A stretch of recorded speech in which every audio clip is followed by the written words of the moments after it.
গল্প তাজমহল। প্রথম পরিচ্ছেদ। অন্তিম পর্ব। লেখনীতে প্রিমা ফারনাজ চৌধুরী। শাইনার পাসপোর্ট চলে এসেছে তাজদারের হাতে। আইইএলটিএস রেজিস্ট্রেশন কমপ্লিট করেছে। শাইনা গত 2-2.5 মাস ধরে ভালোমতো প্রিপারেশন নিচ্ছে, কিন্তু কনফিডেন্স পাচ্ছে না। স্পিকিংয়ে সে ফুরবল, বুঝতে পারলেও বলাটা তার জন্য সহজ হচ্ছে না। তৌসিফ তাকে বলেছে অতিরিক্ত চিন্তা না করতে, তবুও চিন্তা হচ্ছে না। তাজদার সিদ্দিকীও তাকে বলছে মনে সাহস রাখতে। আর 2 মাস সময় আছে তাজদারের হাতে। এরই মধ্যে লন্ডন ব্যাক করতে হবে। ঝিমলিকে হাসপাতালে ভর্তি করানো হয়েছে। বাড়ির সবাই ওখানে চলে গেছে। বাড়িতে শাইনা একা। তাসনুভা রাতে আসবে। শাইনার সাথে টুকটাক কথা বলে তাও প্রয়োজনে। তাজদার বাড়ি আসছে বলেছে ফোনে, কিন্তু এখনো আসার নামগন্ধ নেই তার। শাইনা রান্নাঘরের কাজ শেষ করে আরেকটু বই খুলল। ইংরেজি নিয়ে তার অনেক ভয় ছিল। এই পরীক্ষা দেওয়ার সাহসটা তাকে তাজদার সিদ্দিকীই জুগিয়েছে। নইলে মনে হয় না সে কোনোদিন এত সাহস দেখিয়ে আইইএলটিএস দেওয়ার নাম নিতে পারত। এই সাবজেক্টটাকে সে আগে কত ভয় পেত, এখন বেশ মজাই লাগছে। এজন্যই স্যারেরা বলতেন ইংলিশের মজা যে বুঝতে পেরেছে ওটাই তার প্রিয় সাবজেক্ট হয়ে গেছে। শাইনাকে বলা হয়েছিল আয়নার সামনে দাঁড়িয়ে স্পিকিং প্র্যাকটিস করতে। সে তাই করছিল। আয়নার সামনে দাঁড়িয়ে নিজেই নিজেকে প্রশ্ন করছিল, আবার নিজেই উত্তর দিচ্ছিল। টানা 2 মিনিট কথা বলতে পেরে সে খুশিতে লাফিয়ে উঠল। গলায় ওড়না ঝুলিয়ে ঘুরতে ঘুরতে বলল, পেরেছি।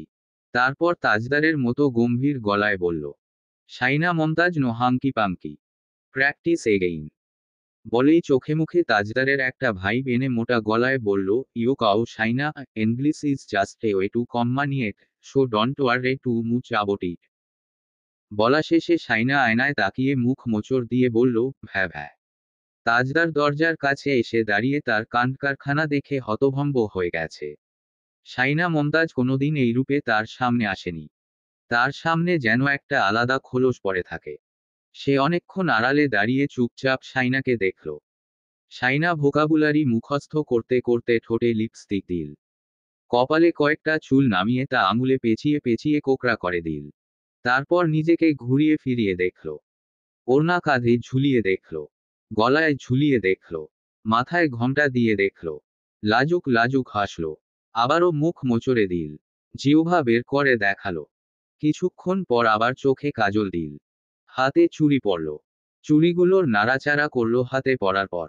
সামনে চুল ফিরালো। কানের পাশে কয়েকটা ফুল গুজল। তাজদারের কাছে সবটা অবিশ্বাস্য লাগছে। শাইনা মমতাজ তাকে নিজের স্বরূপটা দেখায় না। কেন? সে হুট করে এসে পড়েছে এমনভাবে ঘরে ঢুকে এল দরজা ঠেলে। শাইনা সাথে সাথে ফুল সরিয়ে ফেলল। ওড়না দিয়ে ঠোঁট মুছে ফেলল হালকা করে। চুড়ি খুলতে খুলতে বলল, ভাবির অবস্থা এখন কেমন? তাজদার তাকে পিঠ করে দাঁড়িয়ে ঘড়ি খুলতে খুলতে বলল, তেমন ভালো না। শাইনা একটু চিন্তিত হলো। বলল, কফি আনবো? আমি করে নেব। কেন? আমি করে আনছি। দুধের বোতল বের করে রেখেছি কিনা মনেও পড়ছে না। সে বেরিয়ে গেল। কফিটা নিয়ে কিছুক্ষণের মধ্যে হাজির হলো।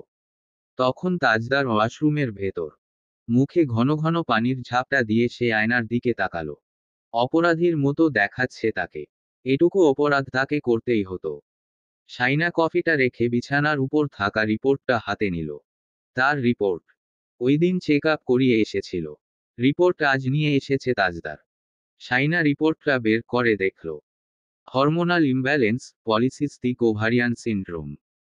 পেট ব্যথা, মাসিক অনিয়মী এইসবের লক্ষণ। ছোট থেকে অপুষ্টিতে ভুগেছিল সে।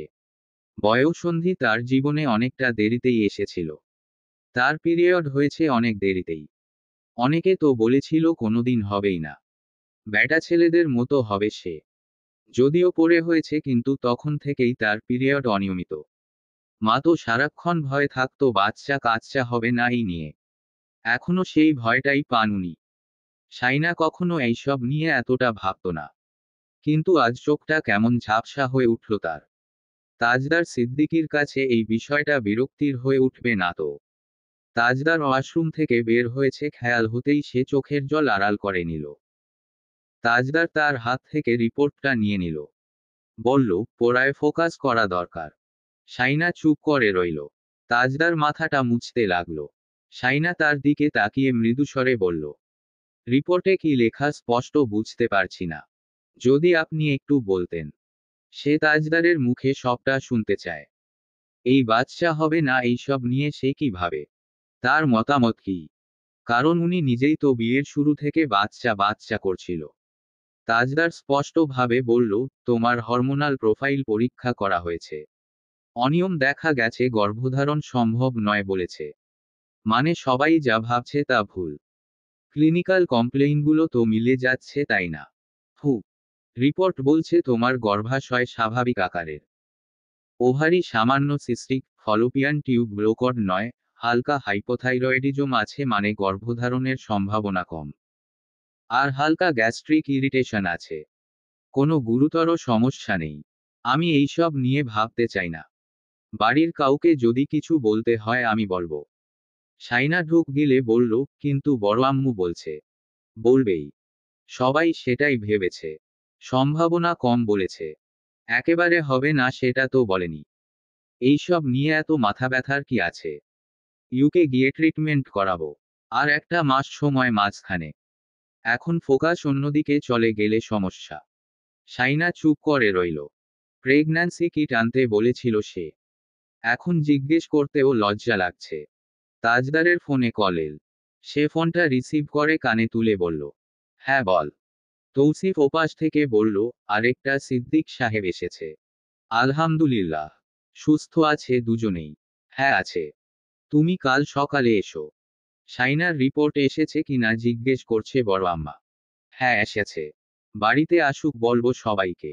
ফোন রাখার পর শাইনার দিকে তাকালো সে। বলল, ছেলে হয়েছে। শাইনা আলতো করে হাসল। ভাবি আর বাচ্চা সুস্থ আছে? হুম। তাজদারের কথার ধরন দেখে শাইনা চুপচাপ রইল। তাজদার কফিটা শেষ করতে করতে তার দিকে তাকালো এক পলক। শাইনার মুখটা কালো হয়ে গেছে। তাজদার চোখ সরিয়ে নিল দ্রুত। এত অস্থির লাগছে কেন? সে কফিটা শেষ করে দ্রুত বেরিয়ে গেল। শাইনা সেটা খেয়াল করল। বাচ্চা আসবে না এটা শোনার পর তাজদার সিদ্দিকীর আচরণে পরিবর্তন এসেছে। আগের মতো মজা করছে না। নইলে বাইরে থেকে এসে শাইনার গালে আর অথবা কোমরে একটা চিমটি মাস্ক। শাইনার দম বন্ধ লাগছে। চোখ ঝাপসা হচ্ছে। এমন না যে তাজদার সিদ্দিকীর এটেনশন পাওয়ার জন্য সে মরিয়া হয়ে উঠেছে, কিন্তু সারা জীবন এমন একটা মানুষের সাথে সে কি করে কাটাবে যে বাচ্চা হবে না শুনে সাথে সাথে আচরণ পাল্টে ফেলেছে। শাইনা দরজাটা বন্ধ করে কেঁদে নিল। তার কান্নাগুলো চার দেয়াল ছাড়া কারোর দেখার অধিকার নেই। তারপর আবারও সে পোড়ায় ঢুক দিল। ইউকেতে নিশ্চয়ই ভালো ট্রিটমেন্ট আছে। নিজের ভাবনায় সে নিজেই আশ্চর্য হলো পড়ে। তার জীবনের লক্ষ্য উদ্দেশ্য রাতারাতি পাল্টে গেল। এখন মনে হচ্ছে মা হওয়াটাই তার জীবনের সবচেয়ে বড় অর্জন হতে পারে। আর হতে না পারলে যত্নবান তাজদার সিদ্দিকীকে আর পাওয়া যাবে না। ভাবতে ভাবতে তার চোখ আবারও ভিজে উঠল। তাজদার ঘরে ঢুকে পড়ল। বলল, মুমতাজ ছাদে চলো। শাইনা দ্রুত চোখ মুছে নিল। তাজদার তাকে কিছু বলতে না দিয়ে টেনে নিয়ে গেল ছাদে। রাতের আকাশটা স্বচ্ছ। দূর থেকে নেরি কুকুরের ডাক ভেসে আসছে। শাইনা এত সিঁড়ি বেয়ে উঠতে গিয়ে হাঁপাচ্ছে। খুব কষ্ট সিঁড়ি বেয়ে ছাদে ওঠা। তাজদার তাকে আচমকা পাজাকোলা করে কোলে তুলে নিল। শাইনা তার গলা জড়িয়ে ধরে তার মুখের দিকে তাকালো। তাজদার উঠতে উঠতে বলল, পার্ট অফ চাইগার্সিস। শাইনা কথাটা শুনে আলতোভাবে হাসার চেষ্টা করল। হঠাৎ তাজদারকে প্রশ্ন করল, আপনার কি আমাকে বিয়ে করে আফসোস হচ্ছে? তাজদার তার মুখের দিকে তাকালো না। অন্যদিন চোখের দিকে তাকিয়ে কথা বলে। শাইনা না তাকালে শাইনাকে জোর করে তাকাতে বাধ্য করে। আজ তার আচরণ এত অস্বাভাবিক। আমি কোনো কিছু নিয়ে আফসোস করি না। সত্যি করেন না। যা নিয়ে করি তা প্রকাশ করি না। আপনি নিজের অজান্তেই তা প্রকাশ করে দেন। তাজদার এতক্ষণ পর তার মুখের দিকে তাকালো। ছাদে এসে পোড়ায় শাইনা তার কোল থেকে নেমে গেল। চাহনিটা বেশিক্ষণ স্থির হতে পারল না। ছাদে তারা অনেকক্ষণ ছিল। পাশাপাশি দাঁড়িয়ে আকাশের চাঁদ তারাগুলো দেখল। পাশাপাশি দাঁড়িয়েও চাঁদের মতো নিজেদের নিঃসঙ্গ মনে হলো। শাইনা কেমন আনমনা হয়ে দাঁড়িয়েছিল চুপ করে।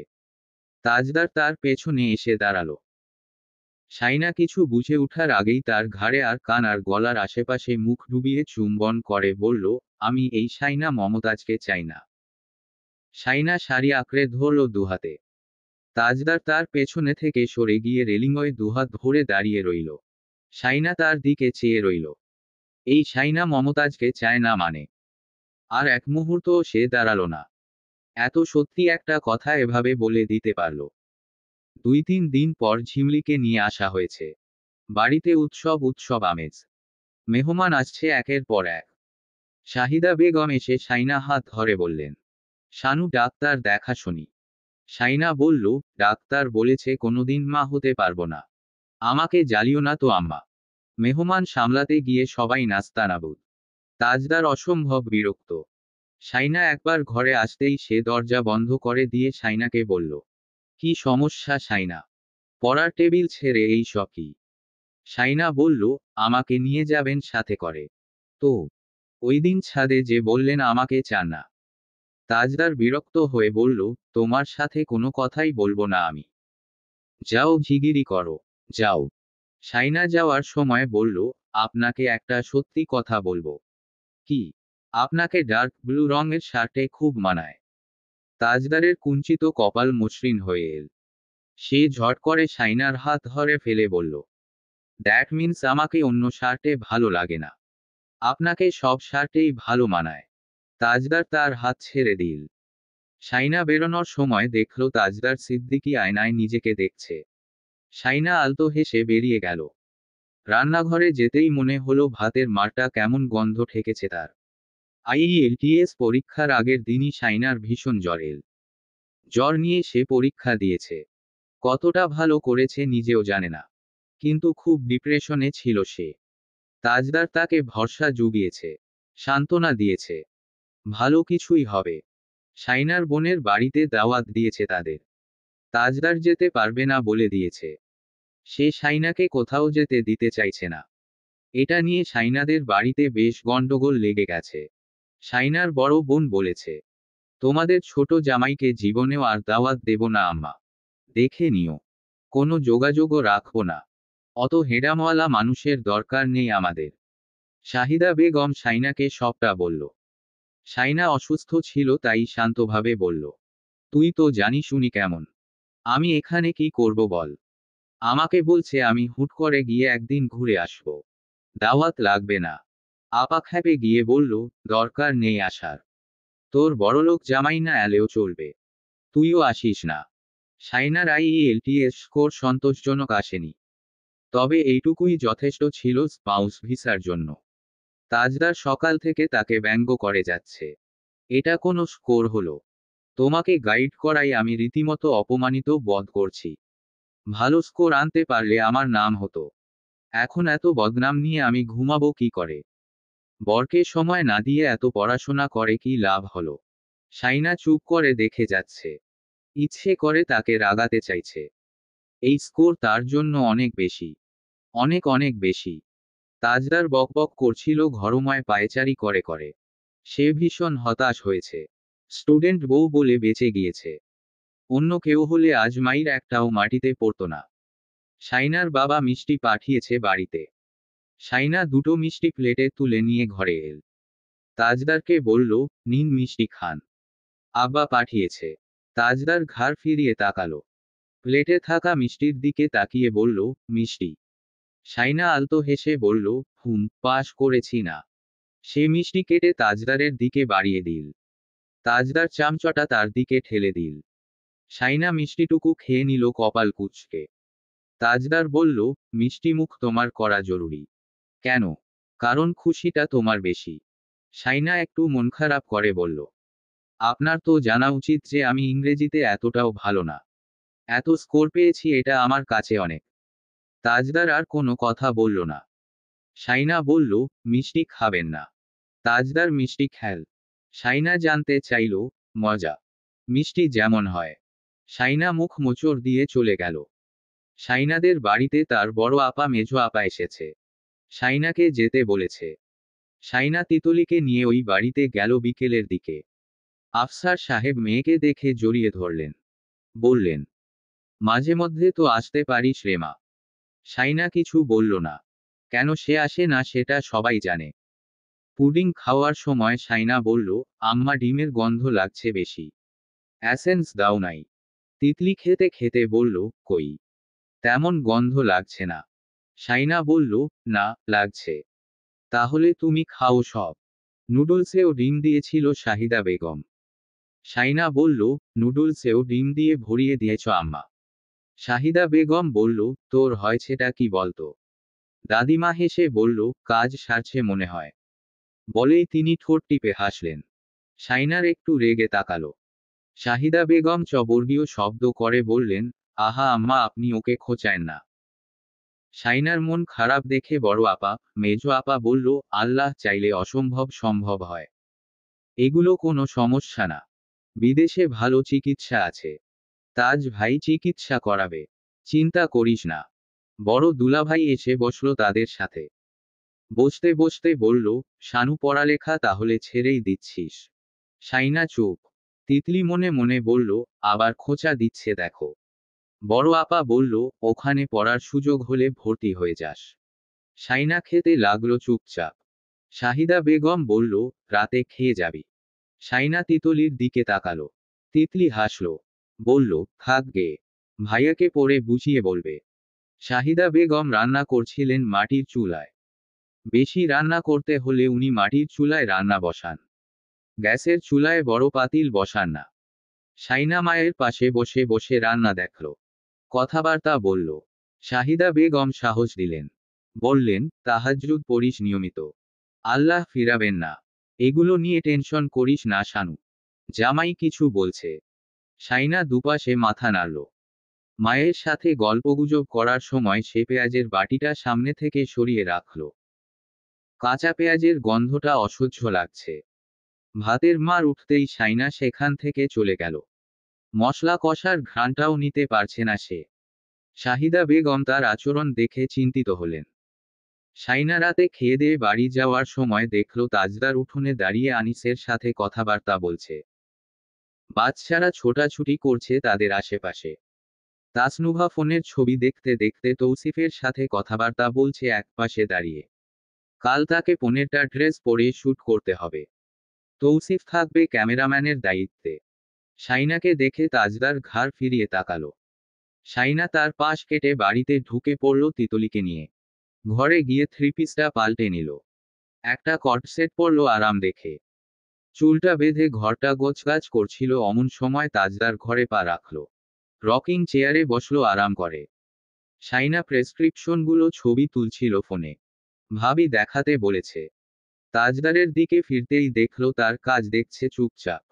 সে জানতে চাইল, কিছু বলবেন। তাজদার বলল, হ্যাঁ। কি?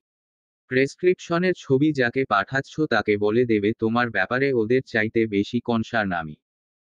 সাইনা বলল, তারা সেটা জানে। তাও দেখতে চেয়েছে। সাইনা ছবি তুলে পাঠিয়ে দিল।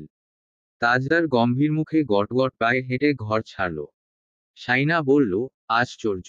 কি হয়েছে আপনার? তাজদার জবাব দিল না। সাইনার তার পিছু পিছু কিছু দূর এসে হঠাৎ একটা চিৎকার দিয়ে বসে পড়ল পা ধরে। তাজদার হন্তদন্ত পায়ে হেঁটে এল। সামনে বসে বলল, কি হয়েছে? দেখি। সাইনা তার মুখের দিকে তাকিয়ে বলল, কিছু হয়নি। তাজদার রেগে তাকালো। সাইনা বলল, যতটা পথ হেঁটে এসেছি ততটা পথ এবার আমাকে দিয়ে আসুন। মানে? মানে কোলে তুলে ঘরে দিয়ে আসুন। পারবো না। তাহলে আমিও এভাবে পা ধরে বসে থাকব। সবাইকে বলবো আপনি ধাক্কা দিয়েছেন। What nonsense Mumtaz. আমি এরকমই। কোলে নিন। তাজদার তাকে কোলে তুলে নিয়ে ঘরের দিকে যেতে যেতে বলল, যখন নিতে চাই তখন তুমি উঠবে না। যখন নিতে বলবো তখনই নেবেন। আপনি পঙ্গু হয়ে গেলেও। মগের মূল লোক। হ্যাঁ তাই। বেয়াদব। আপনি বেয়াদবের বর। সেটাই কাল হয়েছে। আরো হোক। সাইনাকে বিছানায় বসিয়ে দিল সে। সাইনা বলল, একটা কথা স্পষ্ট করে বলে দেই। যদি কখনো মনে হয় আমাকে সহ্য হচ্ছে না, দয়া করে সত্যিটা বলে দেবেন। আমার খুব উপকার হবে। আমি আপনাকে ছেড়ে চলে যাব। এবার যান। দরজাটা টেনে দেবেন। তাজদার বেরিয়ে গেল দরজাটা আরো ভালো করে মেলে দিয়ে। শাইনা চিৎকার করে বলল, টেনে দিন বলছি। পারবো না। সকালে ঝিমলির বাচ্চাটাকে কোলে নিয়ে শাইনা নিজের ঘরে নিয়ে এসেছে। কাকিয়ার কোল পেয়ে সে একদম শান্ত হয়ে শুয়ে আছে। শাইনা তার নাকের ডগায় চুমু খেয়ে বলল, কি ভালো শোনা বাবাটা। তিতলি এসে বলল, ওকে আমি আর কোলেই নেব না। খালি গরম গরম হিসু করে। শাইনা হেসে বলল, বাবা এবার থেকে একটু ঠান্ডা ঠান্ডা হিসু করবেন। কেমন? তিতলি হেসে উঠে বলল, আচ্ছা শুনো না। বাবুর একটা বোন লাগবে কিন্তু। হুম। শাইনার ঠোঁট থেকে হাসি মুছে গেল। সে মৃদুস্বরে বলল, বুঝলাম। তিতলি বলল, বাবু ওই দেশে হবে নাকি? তাহলে তো বড় হওয়ার পর দেখব। তুমি চলে গেলে আমি কিন্তু খুব একা হয়ে যাব। বড় ভাবি আছেন। আছেন কিন্তু উনিও ঢাকায় চলে যাবেন। তুমি শ্বশুরবাড়ি চলে যাবে। সেটা আর হবে না। ওই নুভার বাচ্চা বিয়ে না করলে আমার বিয়ে অসম্ভব। শাইনা বলল, বড় বোনকে এভাবে বলে নাকি কেউ? তিতলি বলল, আমি বলি। বরযাত্রা বিয়ে করবে না মানে করবে না। নিজে চিরকুমারী থাকবে, আমাকেও রাখবে। তাজদার ঘরে ঢোকার সময় শাইনার কোলে বাবুকে দেখল। শাইনা তাকাতেই চোখ সরিয়ে নিল। শাইনা বাবুকে নিয়ে তার সামনে গিয়ে দাঁড়ালো। বলল, আপনি কোলে নিয়েছেন ওকে? হ্যাঁ। আরেকটু নিন। শাইনা জোর করে তার হাতে বাচ্চাকে দিল। তারপর বলল, এটা কে জানো? চাচ্চু। চেনো চাচ্চুকে? চাচ্চুর কোলে চড়ছ। শাইনা বকবক করেই যাচ্ছিল বাচ্চার সাথে। তাজদার তার মুখের দিকে চেয়ে রইল। মনে মনে বিশাল আক্ষেপ করে বলল, খুশির খবরটা যদি তুমি জানতে। শাইনার খাওয়া দাওয়ায় বাছাবাছি, গন্ধ সইতে না পারা, অল্পতেই হাঁপিয়ে উঠা, কিছুক্ষণ পর পর ঘরে গিয়ে শুয়ে থাকা বিষয়গুলো রওশনারা আর জোহরা বেগম খেয়াল করছেন কয়েক সপ্তাহ ধরে। উনাদের অভিজ্ঞ দৃষ্টি ফাঁকি দেওয়া অসম্ভব। আনোয়ারা বেগম বসে নাস্তা খাচ্ছিলেন। উনারা তখন সেটা বলাবলি করছিলেন। শাইনা রান্নাঘরে ঢুকতেই সবার কথা থেমে গেল। কাপে চা ঢেলে আনোয়ারা বেগমের সামনে রাখল শাইনা। আনোয়ারা বেগম বললেন, তুমি খেয়েছো? নাস্তা খেতে ইচ্ছে করছে না। পরে খাবো। সকাল থেকে কেউ খালি পেটে থাকে? শাইনা উত্তরে কিছু বলল না। রওশনারার দিকে তাকিয়ে বলল, বড় আব্বুর জন্য চা নিয়ে যেতে বলেছে। সবার জন্য চা হবে কিনা দেখো। না হলে আবার বসাতে হবে। বড় আব্বু আর মেজো আব্বুকে দিয়ে আসি। যাও। শাইনা চা নিয়ে চলে গেল। তাজউদ্দিন সিদ্দিকীর সামনে চায়ের ট্রে রাখতেই উনি শাইনার দিকে তাকালেন কথা থামিয়ে দিয়ে। প্রশ্ন করলেন, ভিসার কাগজপত্র কখন আসছে? চলে আসবে শীঘ্রই। ও তো আমাদের কিছু বলেনি এখনো। তোমাকে নিয়ে যাওয়ার ব্যাপারে। শাইনা বলল, আজ বাড়ি ফিরলে জিজ্ঞেস করে নিয়েন। তোমাকে কিছু বলেনি? স্পষ্টভাবে কিছু বলেনি। তৈয়বুদ্দিন সিদ্দিকী বললেন, তুমি বলনি ৩-৪ বছর পর যেতে পারবে? শাইনা চুপ করে রইল। বাড়ির সবাই উপস্থিত ছিল তখন। সবাই এক এক কথা বলছিল। শাইনা চুপ করে শুনল। তাসনুভা সবার কথা শুনে বিরক্ত হয়ে বলল, ওর লাইফ ওর ডিসিশন। তোমরা কেন ওকে এটা ওটা শিখিয়ে পড়িয়ে দিচ্ছ আমি বুঝতে পারছি না। ওর কি মুখ নেই? কথা বলতে জানে না? ওর জায়গায় স্থির থাকলে ভাইয়া কি করে ওকে সরাবে? ওর যেতে ইচ্ছে না করলে, অনার্স কমপ্লিট করার ইচ্ছা থাকলে যাবে না। ব্যাস। এখানে এত কথা কিসের? রওশনারা বলল, আচ্ছা এত কথা বাড়িয়ে লাভ নেই। শাইনা তুমি ওকে বলে দিও তুমি যাবে না। এখনো সংসারের সব কাজবাজ জানো না। একা একা ওখানে সব সামলাবে কি করে?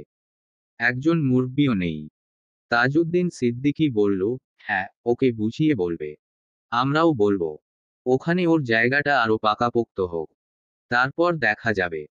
কোর্স টোর্স করেছো ভালো কথা। ওগুলো পরে কাজে লাগবে। শাইনা চুপ থাকতে পারল না। বলল, আমি এভাবে বললে আবারও অশান্তি তৈরি হবে। সবাই চুপ রইল। শাইনা জানে অশান্তি লাগলে তখন কেউ তার হয়ে কথা বলবে না। নিজেদের ছেলের সামনে কথা বলার মুরদ নেই কারো। রাতে তিতলি ঝালমুড়ি মাখছে তৌসিফ আর শাইনার সাথে মিলে। ড্রয়িং রুমে সবাই হৈহল্লায় মেতে আছে। তাসনুভা তার বাবা চাচার সাথে জরুরি আলাপে ব্যস্ত। রায়হানও তার কথা মনোযোগ দিয়ে শুনছে। তার বিজনেস স্ট্র্যাটেজি নিয়ে কথা বলছে। তিতলি একটা বোল নিয়ে ঝালমুড়ি মাখছে ফ্লোরে বসে। তৌসিফ চানাচুরের প্যাকেট ছিঁড়ে বলে ঢালছে। শাইনা সব পেঁয়াজ মরিচ কাটাকুটি করে এনেছে। মশলার সাথে সব মিশিয়ে মুড়ি মাখছে তিতলি। শাইনা তার পাশে বসে রইল। তিতলি বলল, ব্রো কাগজ নিয়ে আসো। কাগজে দেব সবাইকে। তৌসিফ বলল, তুই ঝালমুড়ি বেচবি? তিতলি দাঁত দেখিয়ে হেসে বলল, ইয়েস। আই আই ঝালমুড়ি ঝালমুড়ি। কে নিবেন ঝালমুড়ি? ও ভাই ঝালমুড়ি। তাসনুভা ধমকে উঠল। তিতলি স্টপ। কি শুরু করেছো? জরুরি কথা চলছে এখানে। তিতলি মুখ মোচড় দিল। তাসনুভা বলল, তুমি মুখ মোচড়ালে কেন? আব্বু তুমি দেখলে? ভাইয়া তুমি দেখেছো? রায়হান বলল, তিতলি সে সরি। তিতলি জিহ্বা দেখিয়ে বলল, ওরি। তাসনুভা আরও ক্ষেপে গেল। তাজউদ্দিন সিদ্দিকী বললেন, তুমি কিন্তু খুব দুষ্টমি করছো কিন্তু। তিতলি বিড়বিড়িয়ে বলল, বিয়ে দিয়ে দাও। ভালো হয়ে যাব প্রমিস। তৌসিফ আর শাইনা তার কথা শুনে একসাথে হেসে ফেলল। তৌসিফ তার মাথায় চাটি মেরে বলল, ও ভাই এই পাগল নিয়ে কই যাইতাম। তিতলি বলল, তোমাকে আর ঝালমুড়ি দেব না। পায়ে ধরলেও দেব না। মারলে কেন? বলেই সে বোলটা নিয়ে দৌড় দিল। তৌসিফ তার পেছনে ছুটল। তাজউদ্দিন সিদ্দিকী বলল, এরা কি শুরু করেছে? তৈয়বুদ্দিন সিদ্দিকী বলল, দুটোকেই ঘর থেকে বের করে দাও। তৌসিফ তৌসিফ বলল, আরে হো আমি কি করেছি? এখন সব দোষ আমার হয়ে গেল। রায়হান বলল, তুই বড় না। তৌসিফ তিতলির দিকে তাকিয়ে বলল, তোকে মাথায় তুলে আছাড় দেব একটা। হাতের কাছে পাই। তিতলি হাসতে লাগল। রওশনারা ধমক দিতেই তিতলি সুরসুর করে নেমে এল। সবাইকে কাগজে করে ঝালমুড়ি বিলি করল। শাইনাকে দুটো দিল।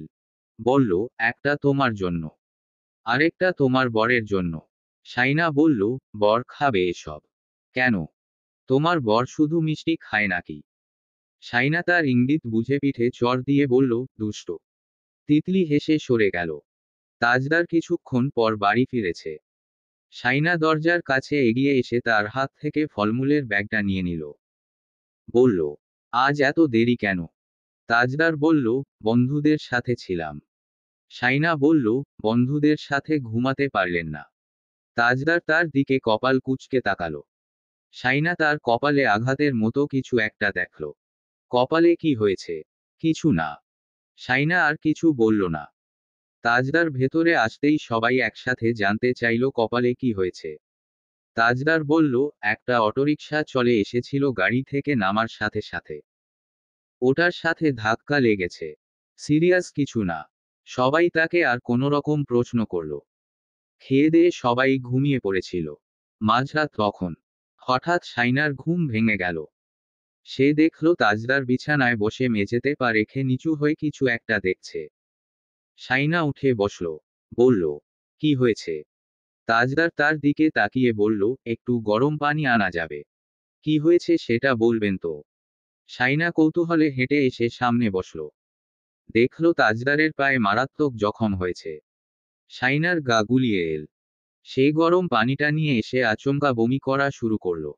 তাজদার মহাবিপদে পড়ে গেল। পায়ে ভর রেখে শাইনাকে ধরতেও পারছে না, আবার ওর বমি থামাবে এমন কোনো পথও খুঁজে পাচ্ছে না। শাইনার পেট বুক খিচে গেছে। গলাতে তো পানি বের হচ্ছে। আনোয়ারা বেগম এসে দরজা ঠেলে ভেতরে ঢুকলেন। বললেন, এমা তোমরা বর বউ এখনো ঘুমোনি? তোমার পায়ে একই অবস্থা। বউ এভাবে বমি করছে কেন? তাজদার বলল, আগে ওকে ধরো। ভেবেছিলাম এটা তেমন সিরিয়াস কিছু হবে না। এখন দেখছি রক্ত পড়ছে। মেবি একটা সেলাই দরকার।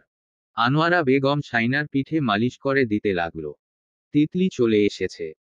আনোয়ারা বেগম বললেন, যাও, মালটা অথবা লেবু নিয়ে এসো। রওশনারা ঘুম থেকে উঠে তাজদারের ঘরের দরজার সামনে এসে দাঁড়িয়েছেন। শাইনা মুখে পানির ঝাপটা দিল। কুলি করল। আনোয়ারা বেগম তার চোখ মুখ তলে দিয়ে মুছে দিতে দিতে হাসি মুখে বললেন, বুঝলে দাদুভাই, মনে হচ্ছে আমরা খুশির সংবাদ পেতে চলেছি। শাইনা হকচকিয়ে গেল। জোহরা বেগম বললেন, আমি সবার আগে বলেছি কিন্তু আম্মা, আপনারা আমার কথা বিশ্বাস করেননি। ওই ডাক্তারগুলো কি ফালতু কথা বলেছে কে জানে। তিতলি বলল, আমি আপুকে বলে আসি। রওশনারা তাকে থামিয়ে দিলেন। না, এভাবে বলা ঠিক হবে না। সবাই শাইনাকে ঘিরে কথাবার্তা বলছিল। শাইনা এক ফাঁকে তাজদারের দিকে তাকালো। সে তাকানোর সাথে সাথেই তাজদার চোখ সরিয়ে নিল। পা নিয়ে সোজা দাঁড়িয়ে পড়ল। বলল, তিতলি তৌসিফকে ডাকো, বেরোবো। এভাবে বসে থাকলে সমস্যা হবে। সবাই এবার ওকে নিয়ে ব্যস্ত হয়ে পড়ল। ঘর খালি হতেই শাইনা তাজদারের দিকে আবারও তাকালো। তাজদার তার দিকে তাকালো না। শাইনা তার মুখের দিকে চেয়ে রইল যতক্ষণ ঘরে ছিল। সকালে কাজে বেরোনোর সময়ও শাইনার সাথে কোনোরকম কথা বলল না তাজদার। শাইনার খটকা লাগছিল কেমন। সকালে এইসব নিয়ে শাহিদা বেগমের সাথে বেশ কথাবার্তা বলছিলেন রওশনারা। বললেন, আমি বাড়িতে এই ব্যাপারে কিছু বলতে পারবো না। তুমি যদি কিছু করতে পারো দেখো। আরেকটা ডাক্তার দেখানো উচিত ছিল। যে দেখছে সেই বলছে তোমাদের বউয়ের অসুখে ধরেছে। কিন্তু রিপোর্ট তো অন্য কথা বলছে। বুঝতে পারছি না কিছু। শাহিদা বেগম চালাকি করে বললেন, শানুকে একবার বাড়ি পাঠান তাহলে। আমি দেখি কিছু করা যায় কিনা। রওশনারা তিতলির সাথে করে শাইনাকে পাঠালো ওই বাড়িতে। যদিও তাজদার বলেছে তার অনুমতি ছাড়া কোথাও না যেতে। বাড়িতে মেজো আপা ছিল। স্বাভাবিক কথাবার্তা, খাওয়া দাওয়া চলল। শেষের দিকে শাইনাকে ঘরে ডোকে নিয়ে সাবরিন বলল, এই কিটটা নে। শাইনা কিটটা চেনে। অবাক হয়ে বলল, এটা কেন আপা? এটা দিয়ে একবার চেক দিস তো। আম্মা বলতেছে তোর সব লক্ষণ নাকি অন্য কথা বলতেছে। আওয়াজ করিস না। কেউ না জানতো মতো। একবার দেখ। পিরিয়ড মিস গেছে না। শাইনা কপাল কুঁচকে চেয়ে রইল। আস্তে করে বলল, হ্যাঁ। কিটটার দিকে চেয়ে রইল সে। সাবরিন বলল, সকালে দিস। তাহলে ভুলভাল আসবে না। তাজ ভাইকে এই ব্যাপারে কিছু বলিস না। শাইনার বুকটা ধড়ফড় করছিল তখন। তাহলে ওই রিপোর্ট ভুল আসবে কেন? সে শ্বশুরবাড়িতে চলে এল। রাতে তাজদার বাড়ি ফিরতেই সে ধীরে সুস্থে তাজদারের সামনে গিয়ে বলল, আমার মনে হয় অন্য একটা ডাক্তার দেখানো উচিত। তাজদার কপাল কুঁচকে তাকালো তার দিকে। শাইনা চোখ সরিয়ে নিল। তাজদার জগ থেকে পানি ঢালল গ্লাসে। পানি খেয়ে নিয়ে বলল, তুমি আমাকে অবিশ্বাস করছো। আমি তোমাকে মিথ্যে বলছি না মানে? সবাই বলছে এক কথা, ডাক্তার বলছে অন্য কথা। সবাই কি বলছে? শাইনা মুখ ফুটে কিছু বলল না। তাজদার বলল, ওরা কি ডাক্তার যে ওদের কথা বিশ্বাস করছো? ওরা বলল, আর সেটা সত্যি হয়ে গেল। আম্মা বলছে আপনি না দেখাতে চাইলে ভাইয়া। তাজদার গ্লাসটা শব্দ করে রাখল টেবিলে। শাইনা হালকা কেঁপে ওঠে গ্লাসটার দিকে ফিরে তাকালো। তাজদার গর্জে বলল, তুমি আবারও ওই বাড়িতে গিয়েছ? আমার বাড়িতে আমি যাব না। না যাবে না। আমার অনুমতি ছাড়া তুমি কোথাও যাবে না। কথাটা শাইনার ভালো লাগেনি। তাই সে তাকে আর কিছু বলল না। রাতে তার ঘুম হলো না। পাশে ঘুমিয়ে থাকা তাজদার সিদ্দিকীর মুখের দিকে কিছুক্ষণ চেয়ে রইল সে। পাটা দেখল। কপালের ক্ষতটা দেখল। তারপর গ্লাসে পানি ঢেলে পানি খেয়ে গলা ভিজালো। তারপর ফোনটা হাতে নিয়ে স্প্যারোস গ্রুপে একটা পোস্ট করল। কমেন্টে সবাই আম্মা আর বড় আম্মার মতো বলল, এটা আপনার বরের চালাকি হতে পারে আপনাকে দমিয়ে রাখার জন্য কিংবা পড়াশোনা থামিয়ে ইউকে নিয়ে যাওয়ার জন্য। এখন এমন রিপোর্ট বানানো যায়। আপনি বাপের বাড়ি চলে যান। ভালো একটা ডাক্তার দেখান। আর রিপোর্ট ভুল হলে আপনি ওই ডাক্তারের নামে মামলা করবেন। আর আপনার হাজবেন্ডকে কি করবেন সেটা আপনার ব্যাপার। শাইনা সকাল সকাল ঘুম থেকে উঠে প্রেগন্যান্সি টেস্ট করল। থরথর করে কাঁপছিল তার হাতজোড়া রেজাল্ট পজিটিভ দেখে।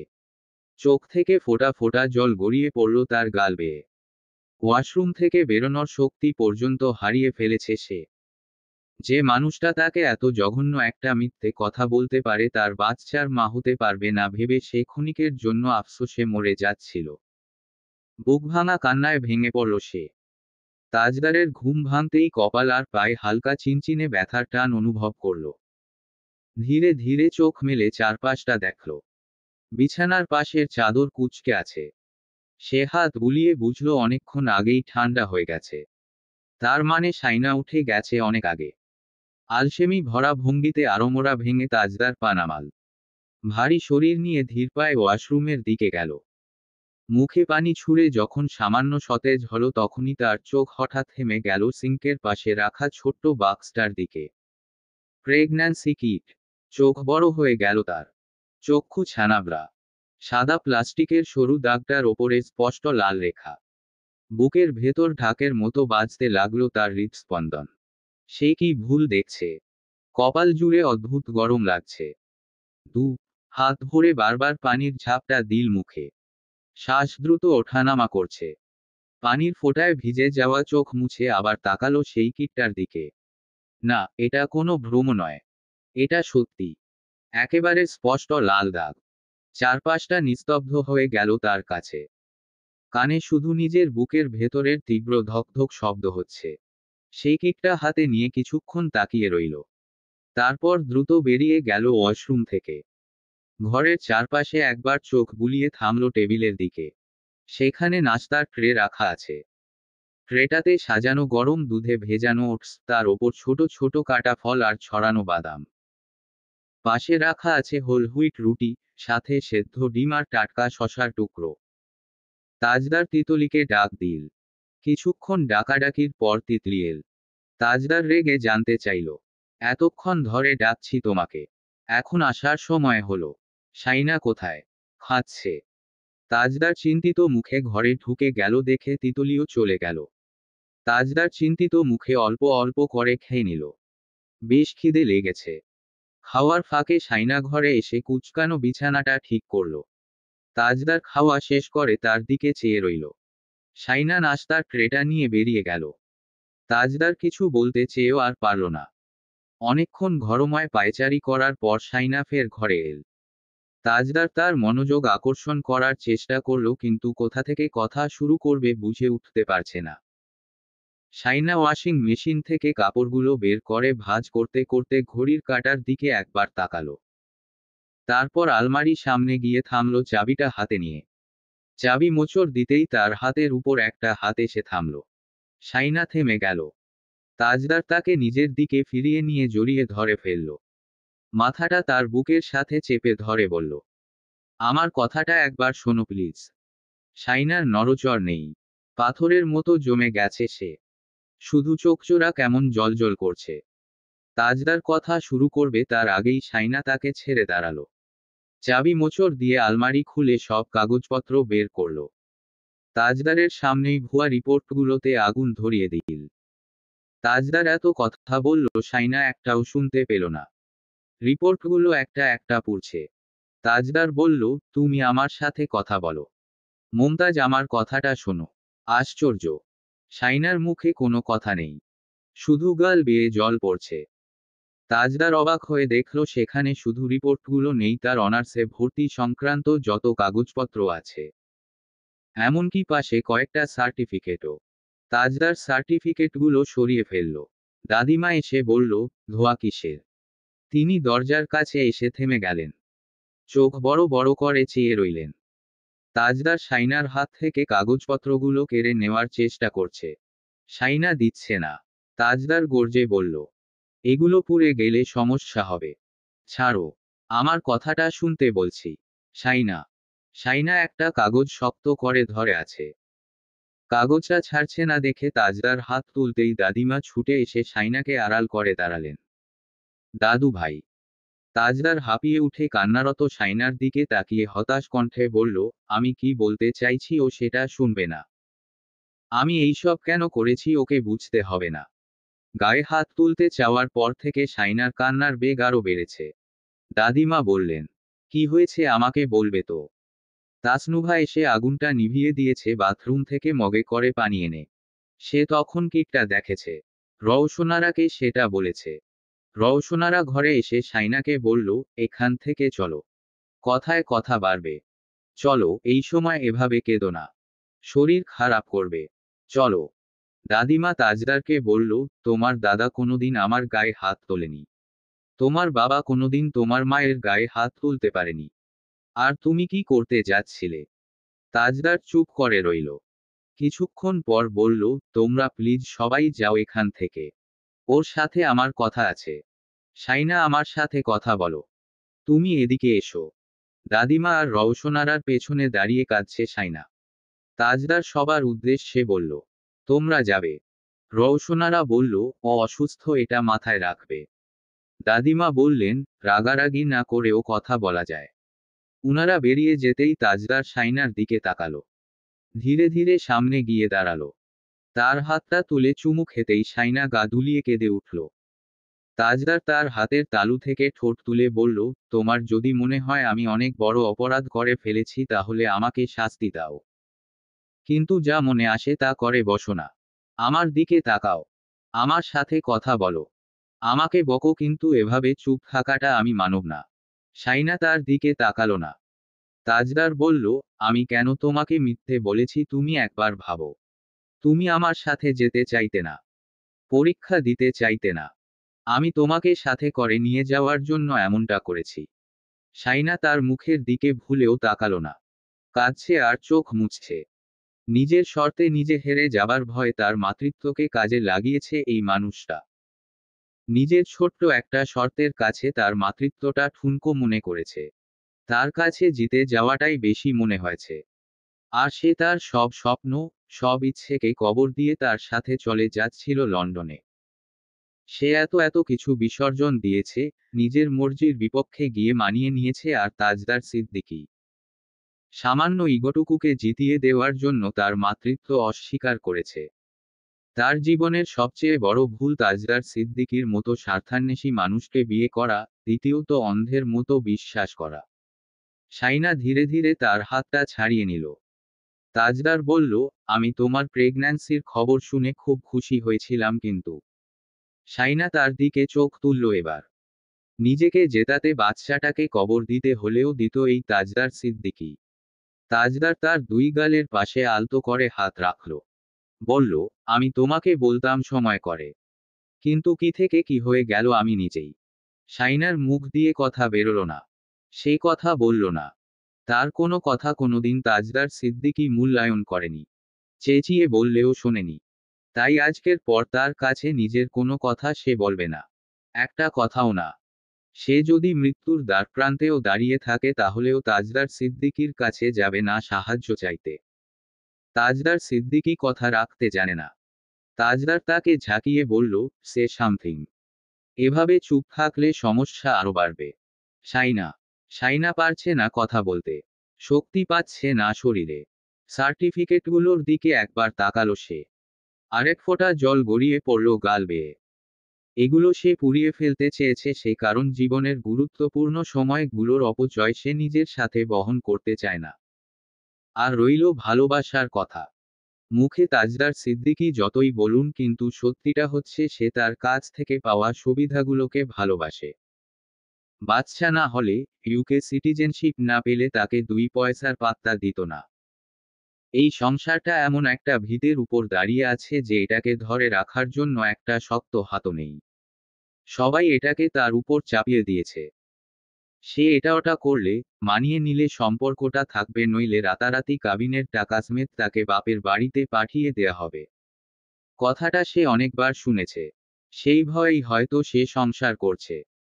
আর তাজদার সিদ্দিকী করছে বাচ্চার লোভে, ইউকে সিটিজেনশিপের লোভে, একটা পার্মানেন্ট কেয়ারটেকার পাওয়ার লোভে।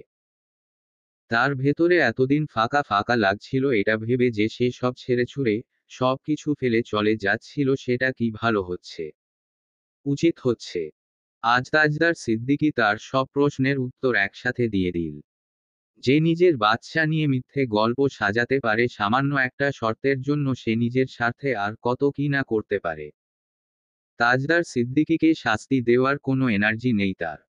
তাকে সবচেয়ে বড় শাস্তি যদি কেউ দিতে পারে সেটা সে নিজেই। বাইরে থেকে রওশনারা বলল, শাইনা তোমার আব্বা এসেছে। বাইরে এসো। শাইনা ওড়না দিয়ে চোখ দুটো চেপে চেপে মুছে নিয়ে চলে যাচ্ছিল। তাজদার তাকে টেনে ধরে কপালে, গালে চুমু খেয়ে তার মুখের দিকে তাকিয়ে বলল, আমাকে কিছু বলে যাও। তুমি কিছু না বললে আমি শান্তি পাব না। শাইনা নিঃশব্দে কাঁদছে। তাজদারের হাত থেকে নিজেকে ছাড়াতে না পারার জন্য নয়, বরং নিজের ভেতরের অসহায়তাকে হঠাৎ করে নগ্নভাবে আবিষ্কার করার যন্ত্রণায়। তাজ, শাইনাকে আসতে দাও। ওর আব্বা এসেছে। রওশনারার কণ্ঠ শুনে তাজদার শাইনাকে নিজের সাথে আরো চেপে ধরে তার মুখের দিকে তাকিয়ে বলল, তুমি কথা না বললে আমি তোমাকে ছাড়ব না। যে আসার আসুক, কথা বলো। শাইনার বুক ওঠানামা করছে ফোপাতে ফোপাতে। সারা শরীর কাঁপছে তার। তাজদার দু হাতে তাকে কাছে টেনে নিয়ে একের পর এক চুমু রাখলো গালে, ঠোঁটে। কণ্ঠটা কাঁপছে। তুমি বকো, চেঁচাও, কিন্তু কেন কথা বলা বন্ধ করবে? শাইনা।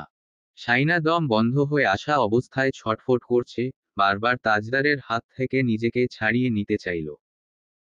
কিন্তু তাজদার আরো প্রবল হয়ে তার মুখ দু পাঁচ চেপে ধরে রেখে ঠোঁটের ওপর নিজের ঠোঁট রেখে জেদি চুমু খেল একের পর এক। ওদের নিঃশ্বাস জড়িয়ে গেল, শাইনার ছটফট আরো তীব্র হলো। অসহায় প্রতিরোধে মুহূর্তটা নিস্তব্ধ হয়ে উঠল। সে ছটফট করলেও তাজদারের আঁকড়ে ধরে রাখা শক্ত হাত তাকে আর পালাতে দিল না। শাইনা ক্লান্ত হয়ে তার মুখের দিকে তাকালো।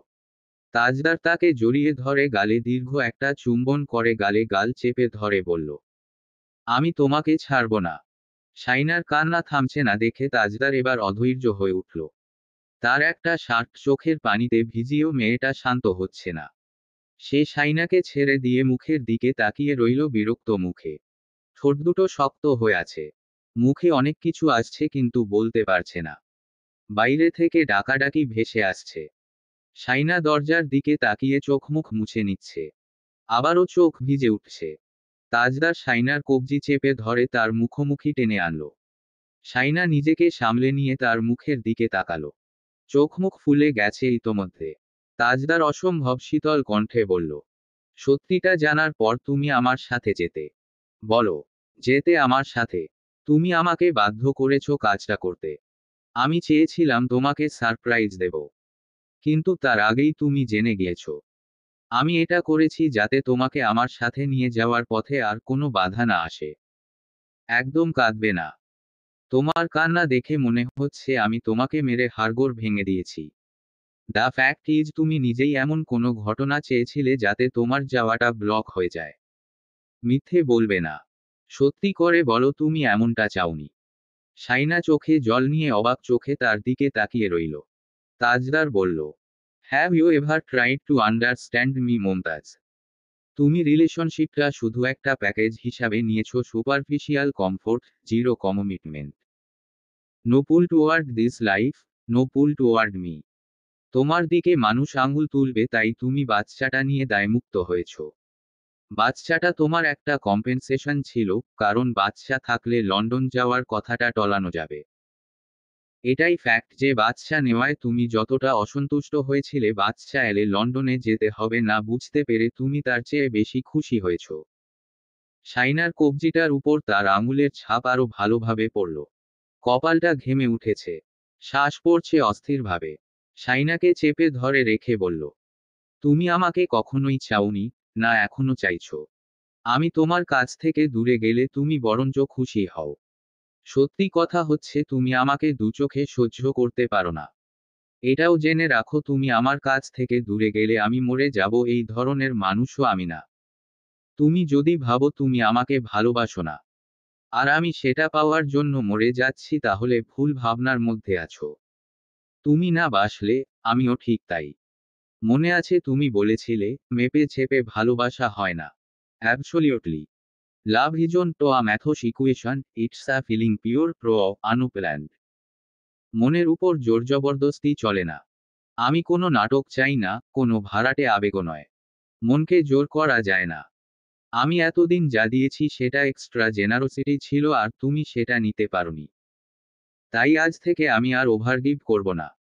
যেটা তুমি দুহাত ধরে নিতে পারোনি সেটা আর কখনো দেব না। তুমি চলে যাবে। নো। আমি নিজেই তোমাকে রাখবো না। আমাদের সংসারটা এখন থেকে এভাবেই চলবে। একটা মিউচুয়াল আন্ডারস্ট্যান্ডিং এর উপর। এটা কোনো ক্যাজুয়াল অ্যাগ্রিমেন্ট নয়। নন-নেগোশিয়েবল। বাচ্চাটা যেহেতু এসেছে, আমি চাই না সে কোনো চ্যালেঞ্জ ফেস করুক। সো তুমি এনশিওর করবে সে যেন হেলথি এন্ড সেফ থাকে, আর আমি বাবা হিসেবে আমার রেসপন্সিবিলিটিজ ফুলফিল করব। তুমি মা হিসেবে যেটুকু করতে হবে করবে, নো কম্প্রোমাইজ। তুমি এটাই চেয়েছো বরাবর যাতে আমি তোমার কাছে কোনো এক্সট্রা এক্সপেকটেশন না রাখি। এন্ড হিয়ার মি ক্লিয়ারলি, এটাই হবে। যদি বাদশা না আসতো তাহলে হয়তো সিদ্ধান্তটা অন্যরকম হতো। যেহেতু ও এসে গেছে, আমার সিদ্ধান্তটা তোমাকে মানতে হবে। এখন যাও। শাইনাকে ছেড়ে দিল সে। শাইনা দরজার দিকে এগোচ্ছিল। পেছনে থেকে তাজদার বলল, ডাক্তারের ফিসটা বিকাশে সেন্ড করে দেব। শাইনা কথাটা শুনে দরজা খুলে বেরিয়ে গেল। তিতলি আর তৌসিফ কথা বলতে বলতে এদিকটায় আসছিল। শাইনাকে দেখে দুজনেই থেমে গেল। শাইনার চেহারার অবস্থা দেখে আর কোনো প্রশ্ন করার সাহস করল না। আফসার সাহেব শাইনাকে দেখে কথা থামিয়ে দিলেন। রওশনারা বলল, এই তো এসেছে। ও খাওয়া দাওয়া কমিয়ে দিয়েছে। ওর মাকে বলবেন একটু বোঝাতে। এখন থেকে খাওয়া দাওয়া কমিয়ে দিলে সমস্যা হবে। আনোয়ারা বেগম এসে শাইনার পিঠে হাত বুলিয়ে দিতে দিতে আফসার সাহেবকে বললেন, আফসার, যা হয়েছে তা নিয়ে কথা বাড়িয়ে লাভ নেই। নতুন সংসার, তাই এরকম হচ্ছে। কিছুদিন পর সব ঠিক হয়ে যাবে। এই সব লোকে মুখে জানাজানি হলে মানসম্মান কিছু থাকবে না। ওকে লন্ডনে যেতে দেব না ভেবে তা যেমনটা করেছে। আশরাফ আর আনিসকে তুমি একটু বুঝিয়ে বলো। তারপর তিনি শাইনাকেও বুঝো দিলেন। ক্ষমা ছাড়া সংসার বাঁচে না, আর সংসার ক্ষমা ছাড়া টিকে না। ও অতিরিক্ত করে ফেলেছে, এটা আমরা মানছি। তুমি এতদিনে তো বুঝে গেছো ও নিজে যেটা ভালো মনে করে সেটা করে। মনে এত ক্ষোভ রেখো না। এই সময়টা অনেক দামি।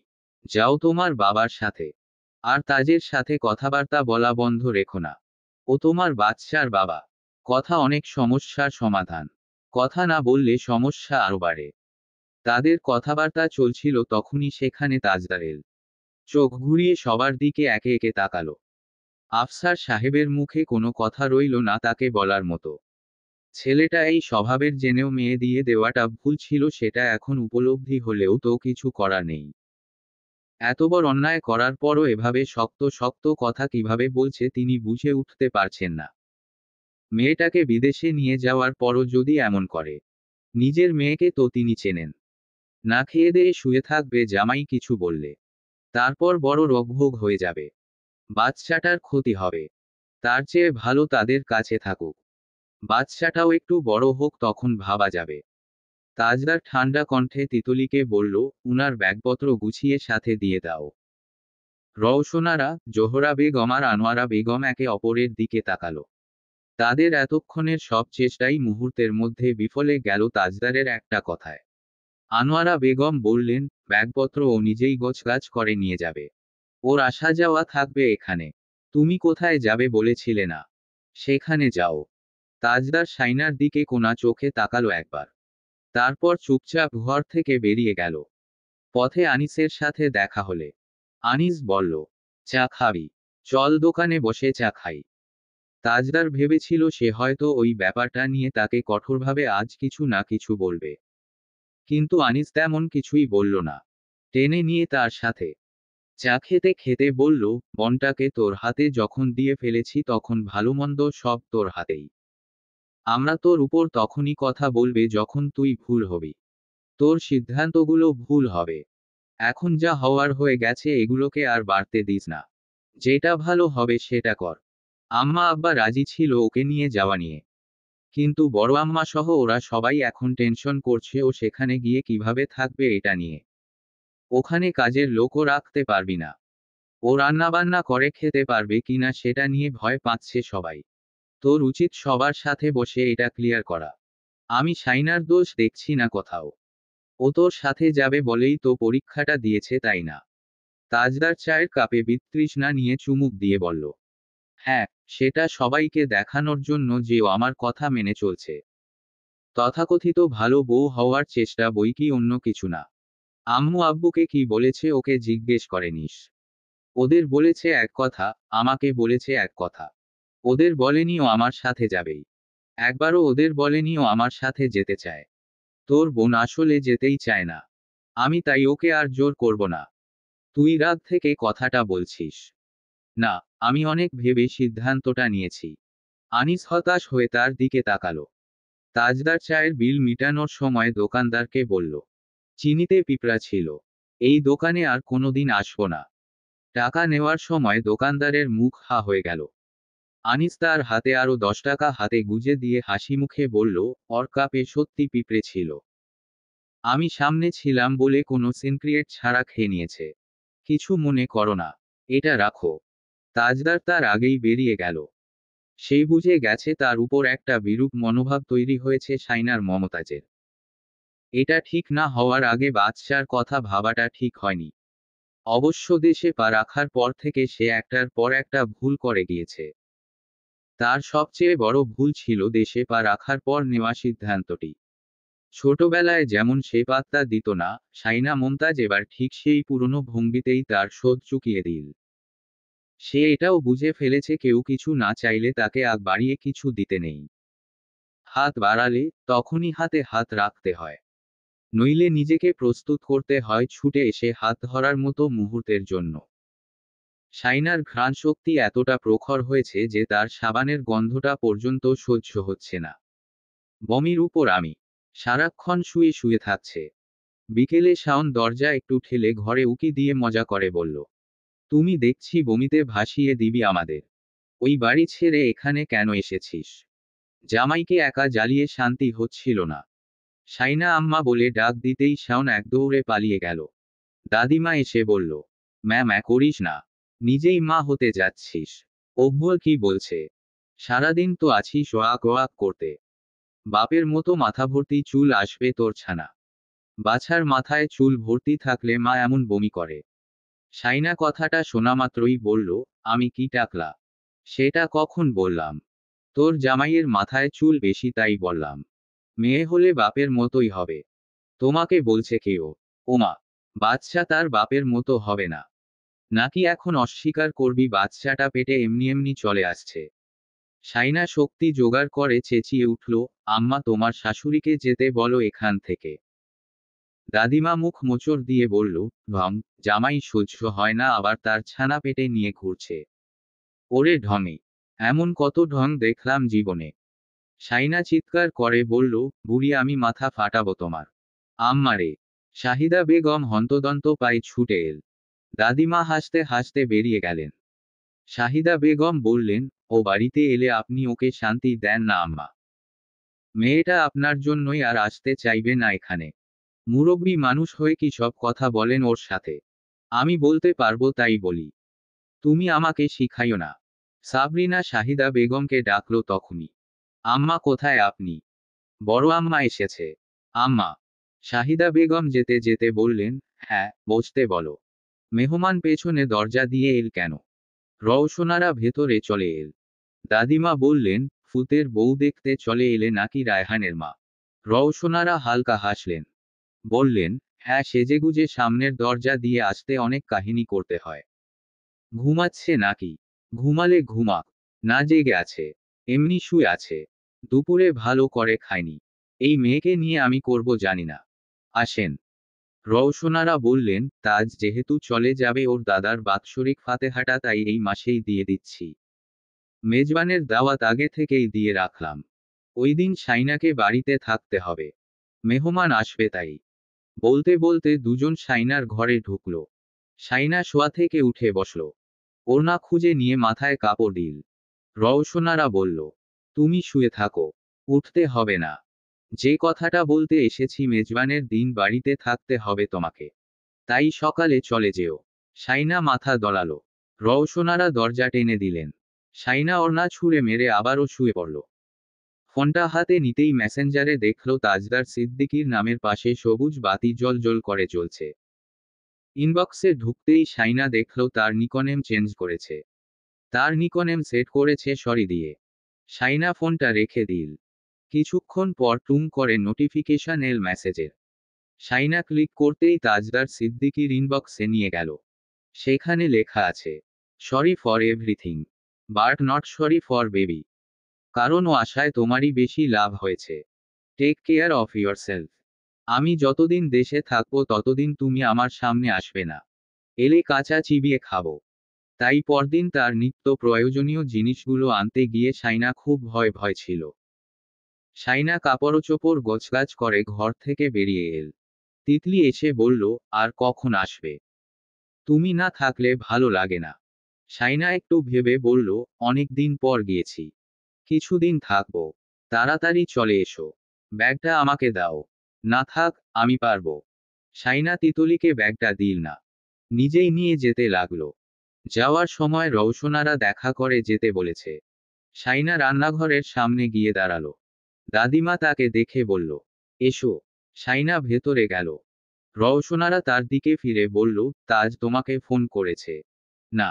তুমিও করনি? প্রশ্নটা জোহরা বেগম করলেন। শাইনা দুপাশে মাথা নেড়ে বলল, না। তুমি আইএলটিএস পরীক্ষা ঠিকই দিয়েছ বরের কথায়, পাসপোর্টও বানাতে দিয়েছ, ভিসাও হয়ে যাচ্ছে। তলে তলে সব তো ঠিক করেই রেখেছ। যাওয়ার জন্য একদম প্রস্তুত। আবার তোমার শ্বশুর শাশুড়িকে অন্য কথা বলেছ কেন? মানে বরকে এক কথা বলে রেখেছ, আবার শ্বশুর শাশুড়ির মন পাওয়ারও চেষ্টা করছো। এখন হুট করে যাবে না বললে তাজ রেগে যাবে না তো কি করবে? শাইনা রওশনারার দিকে তাকালো। উনি মশলা কষাচ্ছেন একমনে। শাইনা জোহরা বেগমের দিকে তাকিয়ে বলল, আমি যাব না এ কথা বড় আম্মুকে কখনো বলিনি। কি আশ্চর্য কথা! তুমি পড়াশোনা ছাড়তে পারবে না বলেছিলে না? আবার যাওয়ার জন্য তৈরি হয়ে আছো। তোমার কোন কথাটা বিশ্বাস করব? শাইনার ভেতরে ভেতরে খুব রাগ হচ্ছে। সে দাদিমার দিকে তাকাতেই দাদিমা বলল, আচ্ছা বাদ দাও। তবে শাইনা একটা জবাব দিয়েই দিল। আপনাদের ছেলের কথা বিশ্বাস করবেন। আমি যাব না বলেছিলাম। কিন্তু সেই কথাটা আপনাদের ছেলে মূল্যায়ন করেনি। উনি আমাকে এখানে পড়তে দিতে চান না। পরে ভাবলাম ওখানে গিয়ে কিছু একটা করব, তাই পরীক্ষাটা দিয়েছি। বড় আম্মু চায় না আমি যাই, তাই আমি বড় আম্মুকে সরাসরি কিছু বলিনি। ভেবেছি আপনাদের ছেলেই বলবে। কিন্তু এই বাড়ির মানুষ নিজেরাই নিজেদের সাথে কথা বলে না ভালো করে। আপনারা বলছেন এক কথা, আপনাদের ছেলে বলছে এক কথা। আমি কোন দিকে যাব? রওশনারা এবার মুখ খুললেন। বললেন, তোমাকে আর কিছু বলতে হবে না। আগে যাবে ভেবেছিলে ভালো কথা। এখন বাচ্চা চলে এসেছে আর যেতে পারবে না। সেটা আমাকে না বলে উনাকে বললে ভালো হয়। তুমি বলবে কারণ তোমার অসুবিধা হবে ওখানে থাকতে। শাইনা আর কিছু বলল না। শুধু অসুবিধা কেন, যদি ওখানে তার জন্য মৃত্যু অপেক্ষা করে থাকে তাহলে মৃত্যুর স্বাদটা নেওয়ার জন্য হলেও সে সেখানে যাবে। ব্যাগটা নিয়ে সে বেরিয়ে আসতে আসতে শুনল, কি শেয়ানা মেয়ে! তলে তলে সব ঠিক রেখে এখন আমাদের দেখাচ্ছে সে যেতে চায় না। সবাইকে হাতে রাখতে জানে। দাদিমা বললেন, বাদ দাও। এসব আর বলো না। ও এখনো যায়নি শুনলে আবার তাজের কানে উঠবে।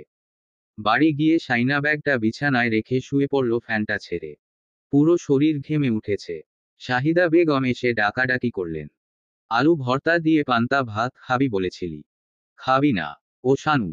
শাইনা অভাবে শুয়ে থেকে বলল, যাচ্ছি, তুমি যাও। শাহিদা বেগম চলে যেতে গিয়েও আবার থামলেন।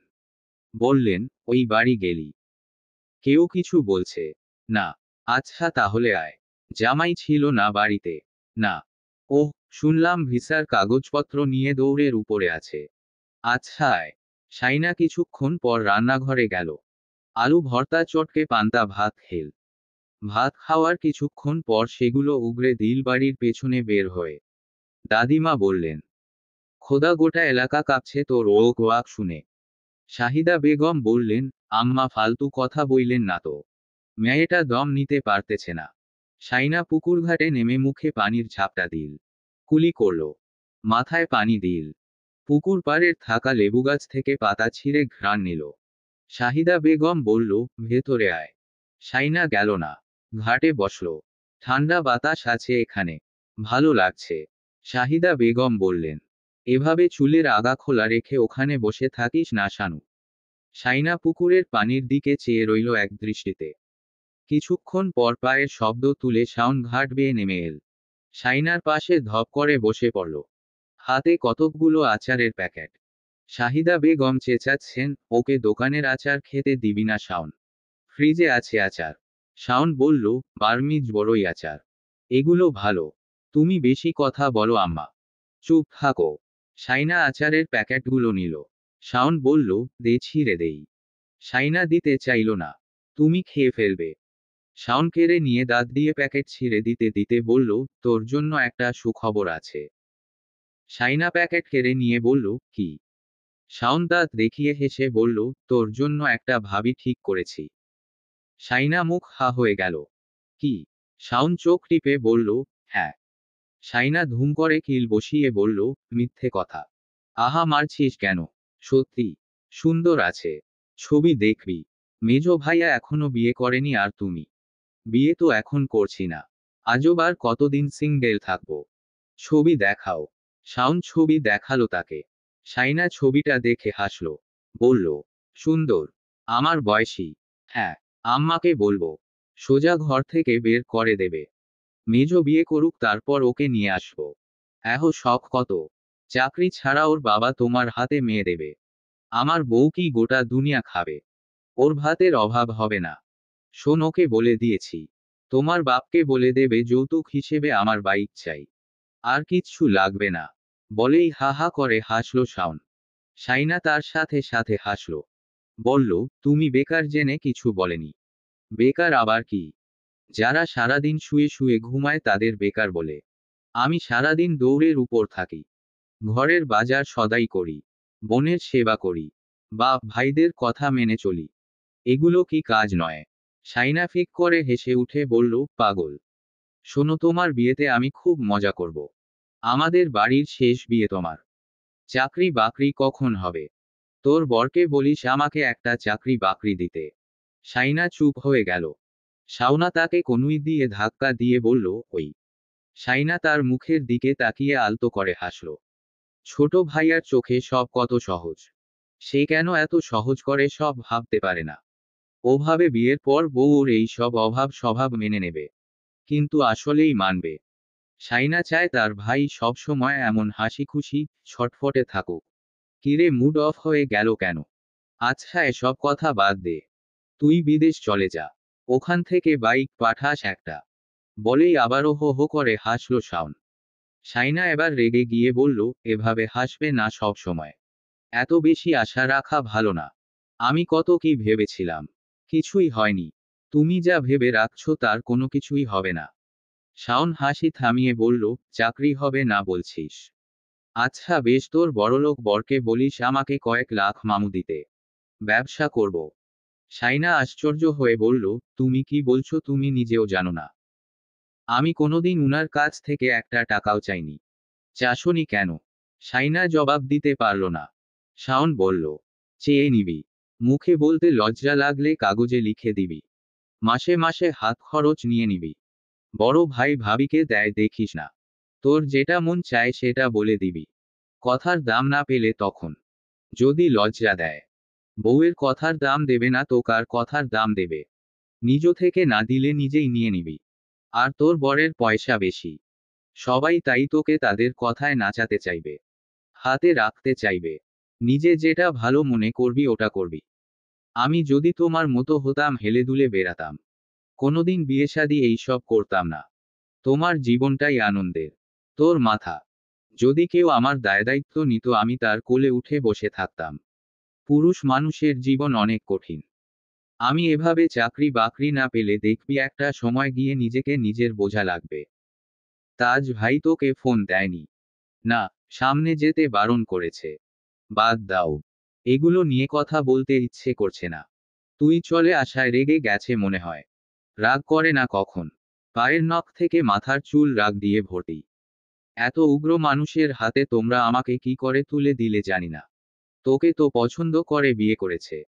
বহুত খাটুনি করেছে। তৌসিফ বলেছে আমাকে। কেউ রাজি ছিল না ওই বাড়িতে। বড় আব্বা নাকি বলেই দিয়েছিল এই বাড়ির মেয়ে ওই বাড়িতে তুলবে না। পরে বড় আম্মুর ভাইরা বুঝিয়েছে ছেলের কথা না শুনলে হাতছাড়া হয়ে যাবে। ছোটবেলায় ও কেমন যেন ছিল। আমাদের সহ্য করতেই পারতো না, তাই না? শাইনা আস্তে করে বলল, হু। তোকে কখনো ওসব বলেছে? না। এখন মহিষ কিনতে গিয়েছে মেজবানের জন্য। ও নাকি পছন্দ করে মহিষ কিনবে। রায়হান ভাই আবারও চটে গেছে ওর শর্ত শুনে। পাগল করে ছাড়বে সবাইকে। ফর্সা মহিষ কোথায় পাবে? শাওন হেসে উঠল হো হো করে। শাইনাও তার সাথে সাথে হাসল। শাওন হাসতে হাসতে বলল, তুই ওভাবে পোচাস সেটা আমি বলে দেব। বেশ ভালো করেই জানে। তুমি খবরদার এসব কথা বলবে না। তুই বিদেশ যাচ্ছিস তাহলে? শাইনা কিছু বলার আগেই শাহিদা বেগম শাওনকে ডাকলেন। ও শাওন একটু এদিকে আয় তো। তিনি কেমন অস্থির হয়ে উঠেছেন। শাওন ঘাট বেয়ে উঠে গেল।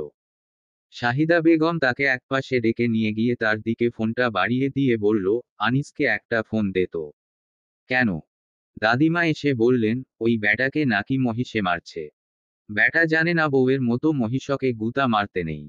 বউয়ের শিং না থাকলেও মহিষের শিং আছে। শাহিদা বেগম বললেন, এমন সময় আপনার হাসি পাচ্ছে আম্মা। দাদিমা হাসি থামিয়ে দিলেন। উনি ভেবেছেন বেশি আঘাত হয়নি।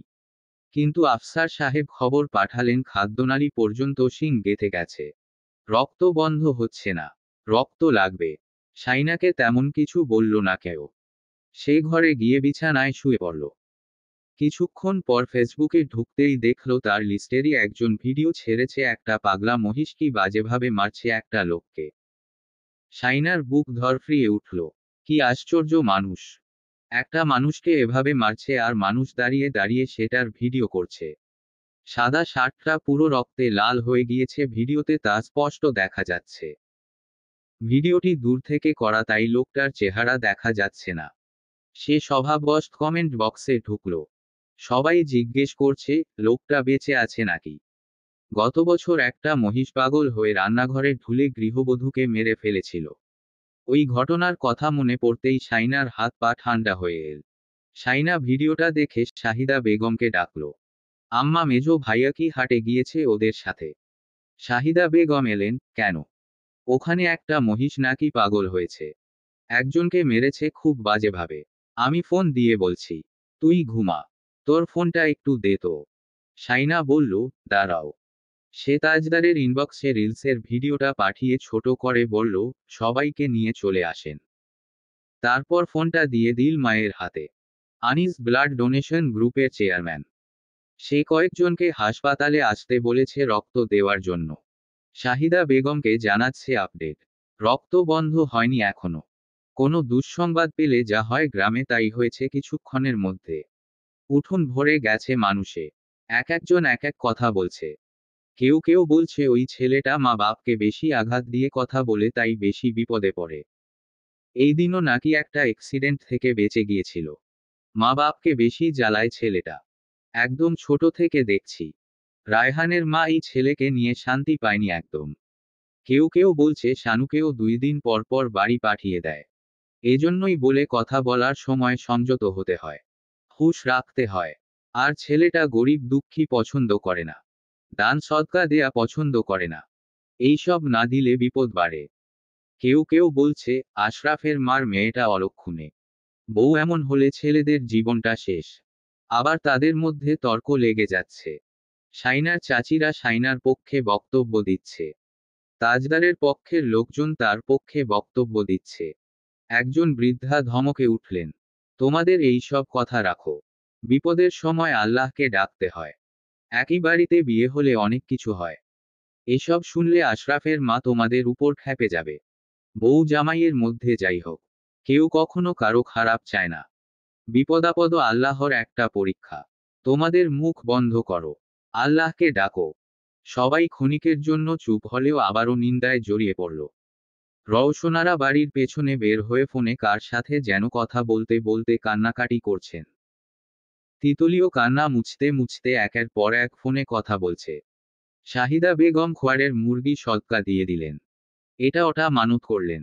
সবচেয়ে বড় ক্ষতি তো তার মেয়েটার হবে। তিনি বাড়ির বাইরে এসে চোখের জল ফেললেন। দাদিমা ঘরে এসে দেখল সাইনা ঘুমোচ্ছে। ও সময় অসময়ে ঘুমায়। দাদিমা তার মাথায় হাত বুলিয়ে দিয়ে চলে গেলেন। বাড়ির সামনে পেছনে বিয়েবাড়ির মতো আলো জ্বলছে। বাড়ির সামনে দলে দলে মানুষ আসছে খবরটা পেয়ে। পেছনে রওশনারা, জোহরা বেগমের শাহিদা বেগমের এক দফা কথা কাটাকাটি হয়ে গেল। জোহরা বেগম বলল, কেমন তোত্তাদর মেয়ে। জামাই ওইদিকে বাঁচে মরে এই নিয়ে কান্নাকাটির রোল পড়ে গেছে, সে ঘর থেকে পর্যন্ত বের হলো না। ওর কিছু হলে ওই মেয়েই বেশি খুশি হবে। চোখের সামনে কত কিছু তো দেখলাম। শাহিদা বেগম কপালে হাত চেপে ধরে বসে তাদের শুনিয়ে শুনিয়ে বললেন, ওর মাথাটা গিলে খেয়েছে সবাই। জামাইয়ের সাথে শান্তিতে থাকতে দেয়নি কেউ। দুটো কথা বললেও সবাই নজরে নজরে রাখে। আমি জানি সব। কুবুদ্ধি দিয়ে দিয়ে শেষ করে দিয়েছে ওর সংসারটা। ওদের বউ জামাইকে একা বিদেশে যেতে কারা দিচ্ছে না সেটা তো আমি ভালো করে জানি। রওশনারা চোখ মুছে নিয়ে বললেন, আশরাফের মা কি বললে? দাদিমা বললেন, আহা এখন এইসব নিয়ে তর্ক করার সময়। কি শুরু করলে তোমরা? শাহিদা বেগম বললেন, ঠিকই বলছি ভাবি। ও আপনার কথা মতো চলছে তাই জামাইয়ের সাথে এত কিছু হয়েছে। আপনারা তো মা ছেলেরা ঠিক নেই। নিজেদের সম্পর্ক ঠিক নেই আবার আমার মেয়ের দোষ দেয়। ঘুম থেকে উঠে শাইনা গোসল করে নিল। অবেলায় গোসল করা নিয়ে শাহিদা বেগম প্রায় সময় চেঁচামেচি করলেও আজ কোনো সাড়া শব্দ পাওয়া গেল না। অন্য সময় দাদিমা আর মায়ের গলা শোনা যায়। আজ শোনা যাচ্ছে না। শাইনা গোসল করে বের হলো। ওড়নাটা কাঁধের একপাশে ঝুলিয়ে তোয়ালেটা কাঁধের অন্য পাশে ফিরিয়ে মোচড়াতে মোচড়াতে রান্নাঘরে এল। সাবরিনা একাই আছে রান্নাঘরে। চা বসিয়েছে। বিকেলে সবাই চা খায়। আজ ভাইয়ারা এখনো বাজার থেকে আসেনি। শাইনা ফ্রিজ খুলে একটা মালটা নিল।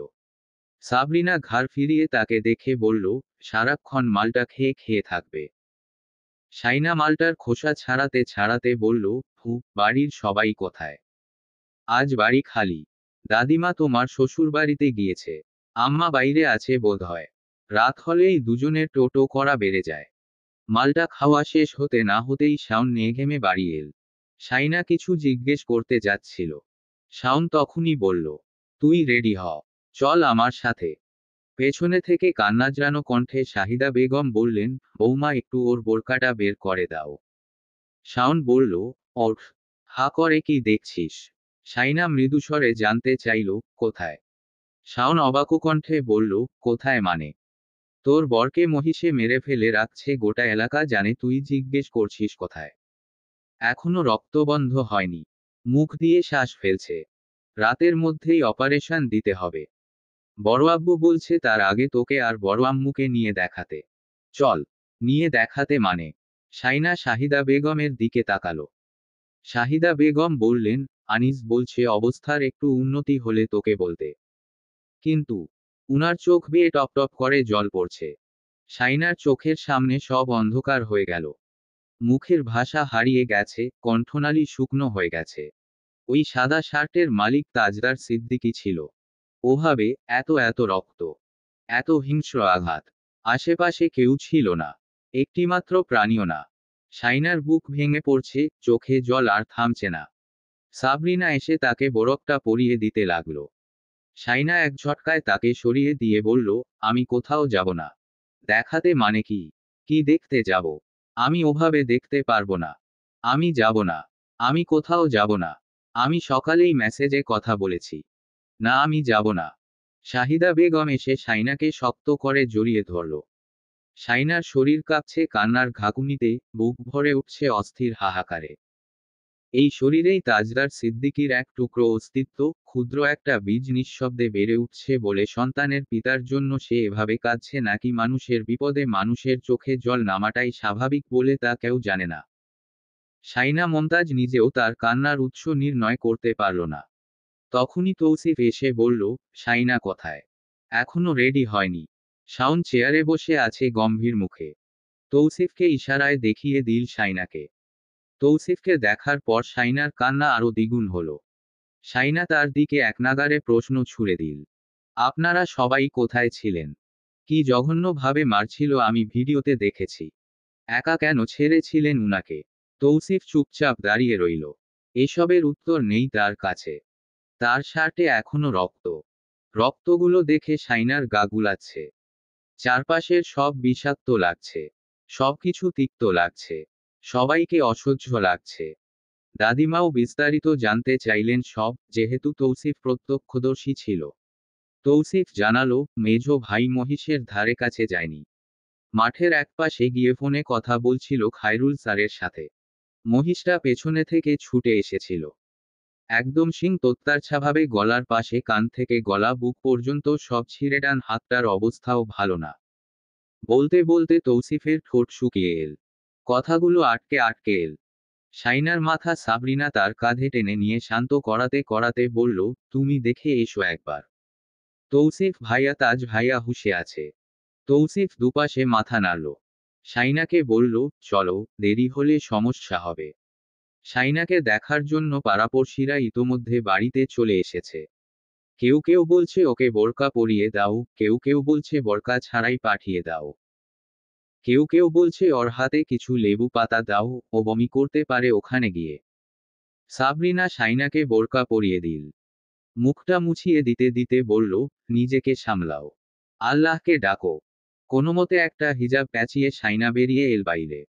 তিতলি রওশনারাকে ধরে ধরে গাড়িতে এনে বসাচ্ছে। রওশনারা কাঁদছে। তৌসিফ গাড়ির কাছে এগিয়ে আসতেই তিতলি তার হাতে থাকা শার্টটা বাড়িয়ে দিল। তৌসিফ তার গায়ের শার্টটা খুলে তিতলির হাত থেকে শার্টটা নিয়ে গায়ে চাপিয়ে বোতাম লাগাতে লাগাতে বলল, এক গ্লাস পানি নিয়ে আয়। তুই যাবি? তিতলি তার রক্তভেজা শার্টটা নিয়ে চলে যেতে যেতে বলল, হ্যাঁ। সে এক দৌড়ে গেল। আরেক দৌড়ে পানির জগ নিয়ে ছুটে এল।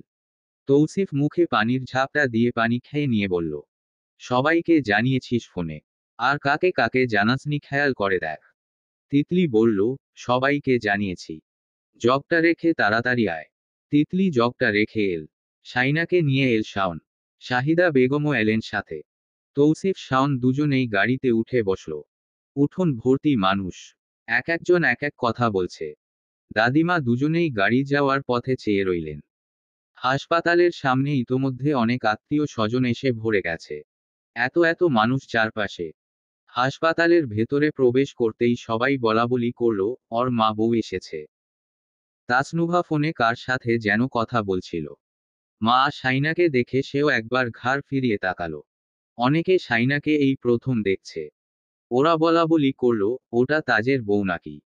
পাশ থেকে একজন বলল, হ্যাঁ। পাশের জন বউয়ের মা। মেয়ে তো সুন্দর আছে। বউয়ের গায়ে বাচ্চা এসেছে নাকি? হ্যাঁ, তাই তো শুনলাম। হায় আল্লাহ! এমন সময় এত বড় বিপদ ঘটতে হলো। সবাই একসাথে বলাবলি করল, বউ এসেছে। সবাই একটু জায়গা দাও। রওশনারা নিজের ভাইদের দেখে আরো জোরে কান্নায় ভেঙে পড়লেন। সবাই বলল, শান্ত হও। ওর বউ বাচ্চার কথা ভেবে নিজেকে শক্ত করো। সবাই একসাথে ভেঙে পড়লে তো হবে না। তিতলীয় মায়ের দেখা দেখি কাঁদছে। তাসনুভা এসে তার পাশে বসল। তার চোখ মুখও ফোলা, গম্ভীর। সবটা শুনে সে শোরুম থেকে ছুটতে ছুটতে চলে এসেছে। তাজউদ্দিন সিদ্দিকী আর রায়হানকে দেখে রওশনারা আরো শব্দ করে কেঁদে উঠলেন। বললেন, আপনারা বাপ ছেলে কোথায় ছিলেন ওকে ওভাবে মারছিল? কোরবানির গরুর মতো রক্ত ছুটছিল ভিডিওতে দেখিয়েছে। রায়হান গম্ভীর মুখ করে দাঁড়িয়ে রইল চোখ নিচে নামিয়ে। তার শার্টেও রক্তের দাগ। তাজউদ্দিন সিদ্দিকীর সাদা পাঞ্জাবিতেও। শাইনা জানালার কাচের এপাশে এসে নিঃশব্দে দাঁড়িয়ে রইল। ওপাশে তাজদার সিদ্দিকী শুয়ে আছে। পেট পর্যন্ত সাদা ব্যান্ডেজে মোড়ানো শরীর, মুখে অক্সিজেন মাস্ক। শাইনার চোখ স্থির হয়ে গেল তার ওপর, একটুও নড়ল না। বুকের ভেতরটা ভাঙাচোরা কাচের মতো ঝুরঝুর করে ভেঙে পড়তে লাগলো। এত ভিড়, এত হট্টগোল, এত মানুষের ভিড়ের মাঝে কান্না করার কথাও মনে থাকলো না তার। শুধু গাল বেয়ে নেমে আসা জল আরো ঘন হতে লাগলো, তীব্র বেদনার সাক্ষী হয়। তাজদার সিদ্দিকী আর তার সংসারের হিসাব এখনো ঝুলে আছে অমীমাংসিত পাতার মতো। পাহাড়সম অভিযোগ আর দায়দায়িত্বগুলো না মিটিয়েই হাসপাতালের বেডে শুয়ে পড়া একরকম পালানোই বটে। বুক ফুলিয়ে, আঙুল উঁচিয়ে, নিজের পক্ষে প্রতিটি বাক্যকে ঢাল বানানো সেই ডিফেন্ডার তাজদার সিদ্দিকীকে এত সহজে হার মেনে নেয়া মানায় না। এই সংসার সমরাঙ্গনে সে যেমন একা জিততে পারে না, তেমন শাইনা মমতাজও নয়। হারজিত সমান সমান হওয়া চায়। কত লেনাদেনা এখনো ঝুলে আছে, কত চাওয়া পাওয়া অসম্পূর্ণ রয়ে গেছে। সংসার নামের সেই দীর্ঘ উপন্যাসের মোটা মোটা কতগুলো পৃষ্ঠায় এখনো কলমের কালি পড়েনি। তার আগেই যদি এভাবে হার মেনে নেওয়া হয়, তবে বিপক্ষ দল জিতেও আসলে জিতে না, বরং বড় রকমের পরাজয়ে ডুবে যায়। আর তাজদার সিদ্দিকীর মতো মানুষ এ সত্য এত সহজে ভুলে গেলে চলে না। আনিস এসে রায়হানকে বলল, রায়হান ভাই, বড় আম্মুকে নিয়ে আসো। তখন থেকে বেশি ছোটাছুটি সেই করছে। রায়হান, তৌসিফ ওরা সবাই অমনভাবে রক্ত ছোটা দেখে তখন থেকেই স্তব্ধ হয়ে আছে। তাদের চোখে সামনেই এত বড় ঘটনা ঘটে গেল, তারা সেটা বুঝে উঠতে পারছিল না। আনিসি তখন থেকে দৌড়ের ওপরে আছে। তাজদারকে সেই অ্যাম্বুলেন্সে তুলেছে। তাই তার শার্টটার অবস্থা আরো ভয়ঙ্কর। রওশনারা যেতেই তাসনুভা তাকে ডেকে বলল, আনিস ভাই, আপনি দয়া করে শার্টটা পাল্টে নিন। ওটাতে খুব জঘন্য দেখতে লাগছে। আনিস নিজের শার্টের দিকে তাকিয়ে অবাক চোখে তাসনুভার দিকে তাকিয়ে বলল, তোমার কাছে শার্ট আছে? তাসনুভা বিরক্ত গলায় বলল, আশ্চর্য, আমি কি এখানে শার্ট বেচতে এসেছি? তাহলে আমি এখন শার্ট কোথায় পাবো? অহেতুক কথাবার্তা বলার আগে 10 বার ভেবে নেবে। কাঠোকাঠ গলায় উত্তর ছুড়ে দিয়ে আনিস দ্রুত সরে পড়ল। শাইনাকে আর রওশনারাকে ভেতরে নিয়ে যাওয়া হলো। রওশনারা ছেলের অমন অবস্থা দেখে করুণ সুরে কেঁদে উঠলেন। রায়হান বলল, এখন কেঁদে লাভ নেই। সুস্থ থাকলে তোমাদের মা ছেলের তামাশার শেষ থাকে না। এখন কেঁদে মাথা নষ্ট করবে না। ঝিমলি তাকে চোখের ইশারায় বলল চুপ থাকতে। মাতার ছেলের এই অবস্থা দেখে কাঁদবে না। আশ্চর্য, ঝিমলি তার এক খালার বাড়িতে গিয়েছিল। সেখান থেকে চলে এসেছে খবরটা শুনে। ওদের মধ্যে কথাবার্তা চলছিল, ঠিক তখনই শাইনা চারপাশে আলতো করে চোখ বুলিয়ে সবার অগোচরে তাজদার সিদ্দিকীর একটা আঙুল ধরল। ঠান্ডা আঙুলটা ছোঁয়ামাত্র তার শরীর কেঁপে উঠল ভেতর থেকে। এতক্ষণ জোর করে আটকে রাখা চোখের জল হঠাৎ বাঁধ ভেঙে অবিরাম গড়িয়ে পড়তে লাগলো। সে আঙুলটা আরো শক্ত করে ধরে রাখল। এমন পরাজয় সে তার চরম শত্রুরও চায় না। সেখানে তাজদার সিদ্দিকী তার পরম। হাসপাতালের আলো ম্লান, সময় রাত 12টা। তাজদারের অস্ত্রোপচার শেষ, কিন্তু চিকিৎসকরা একে অপরের দিকে তাকাচ্ছিল চোখে উদ্বেগ ও অবসাদ নিয়ে। রেজাল্ট এখনো সন্তোষজনক নয়।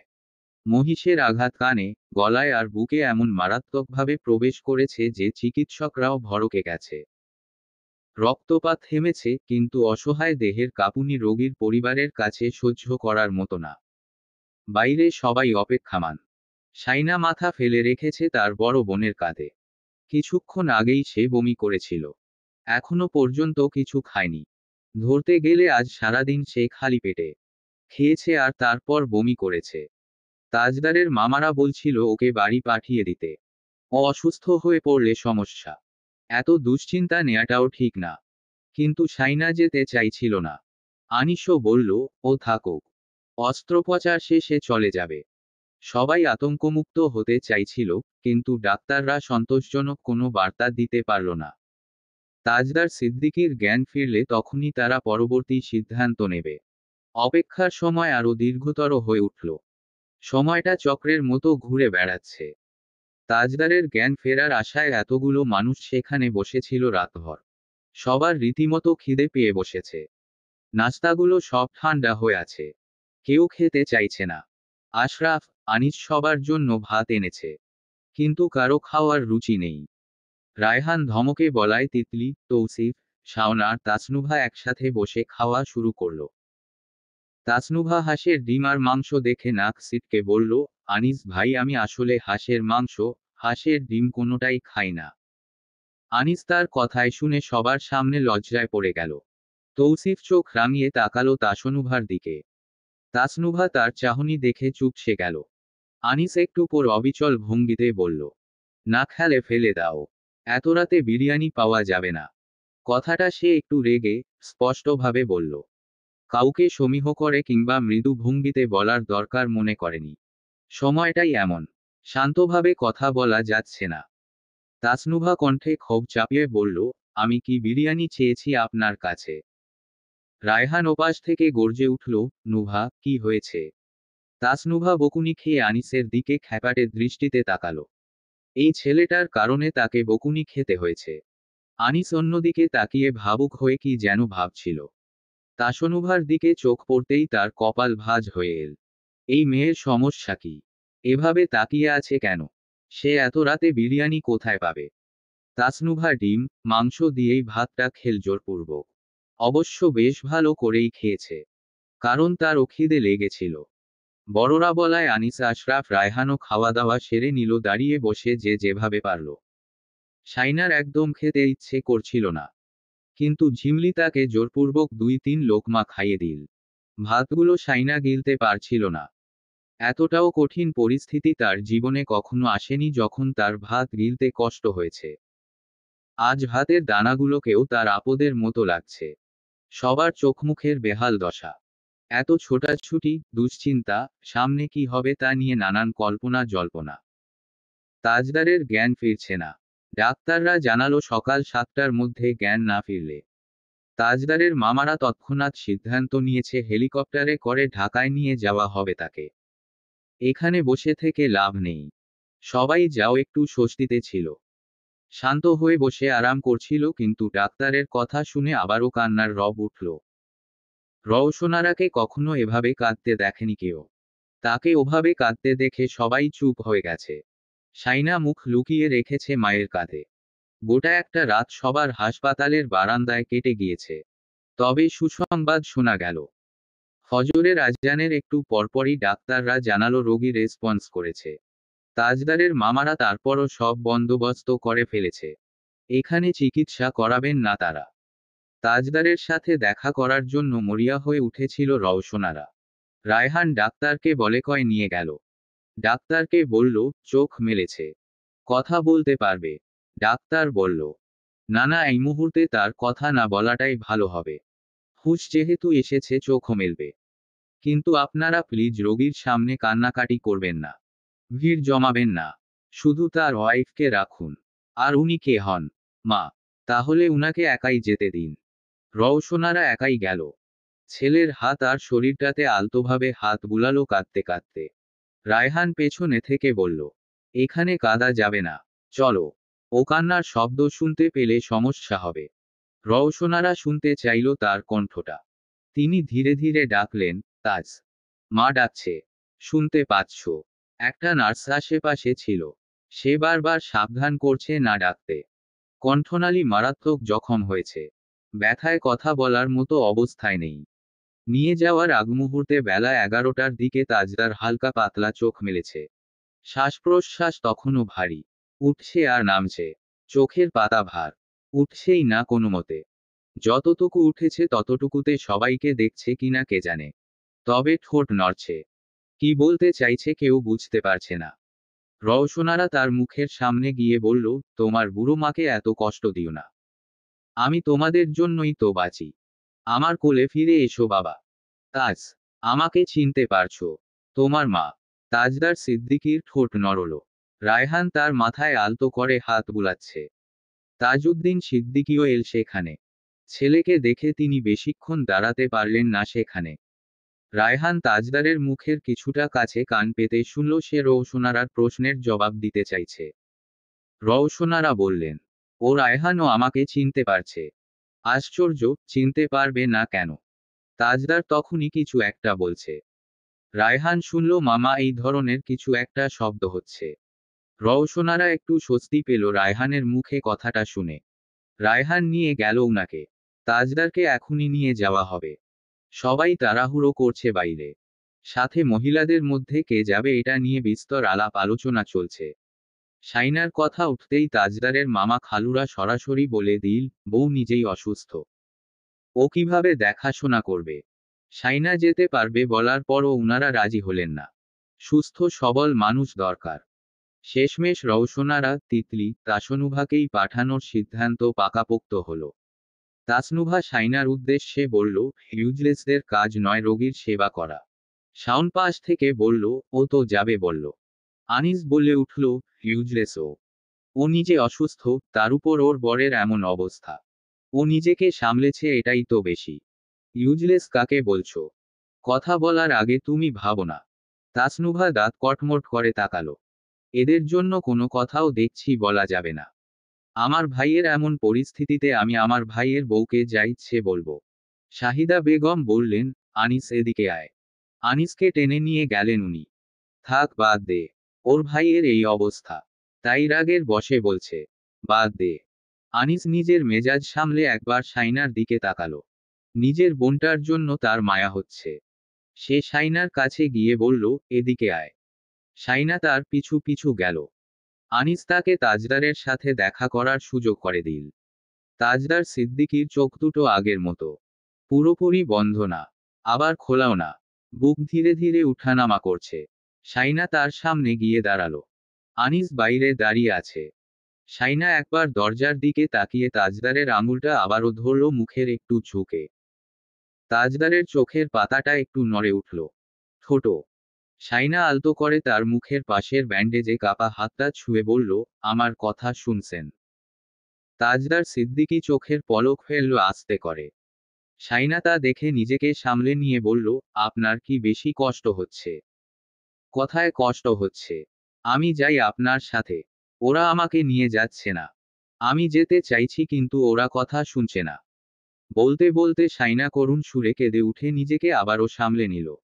তাজদার কিছু বলতে চাচ্ছে। বাইরে সবাই কথা বলছে। শাইনাকে বেরিয়ে আসতে বলছে। শাইনা তার কানটা তাজদারের একটু সামনে নিয়ে গেল। কি বলতে চাইছে সেটা শোনার জন্য। কি বলছেন শুনতে পাচ্ছি না।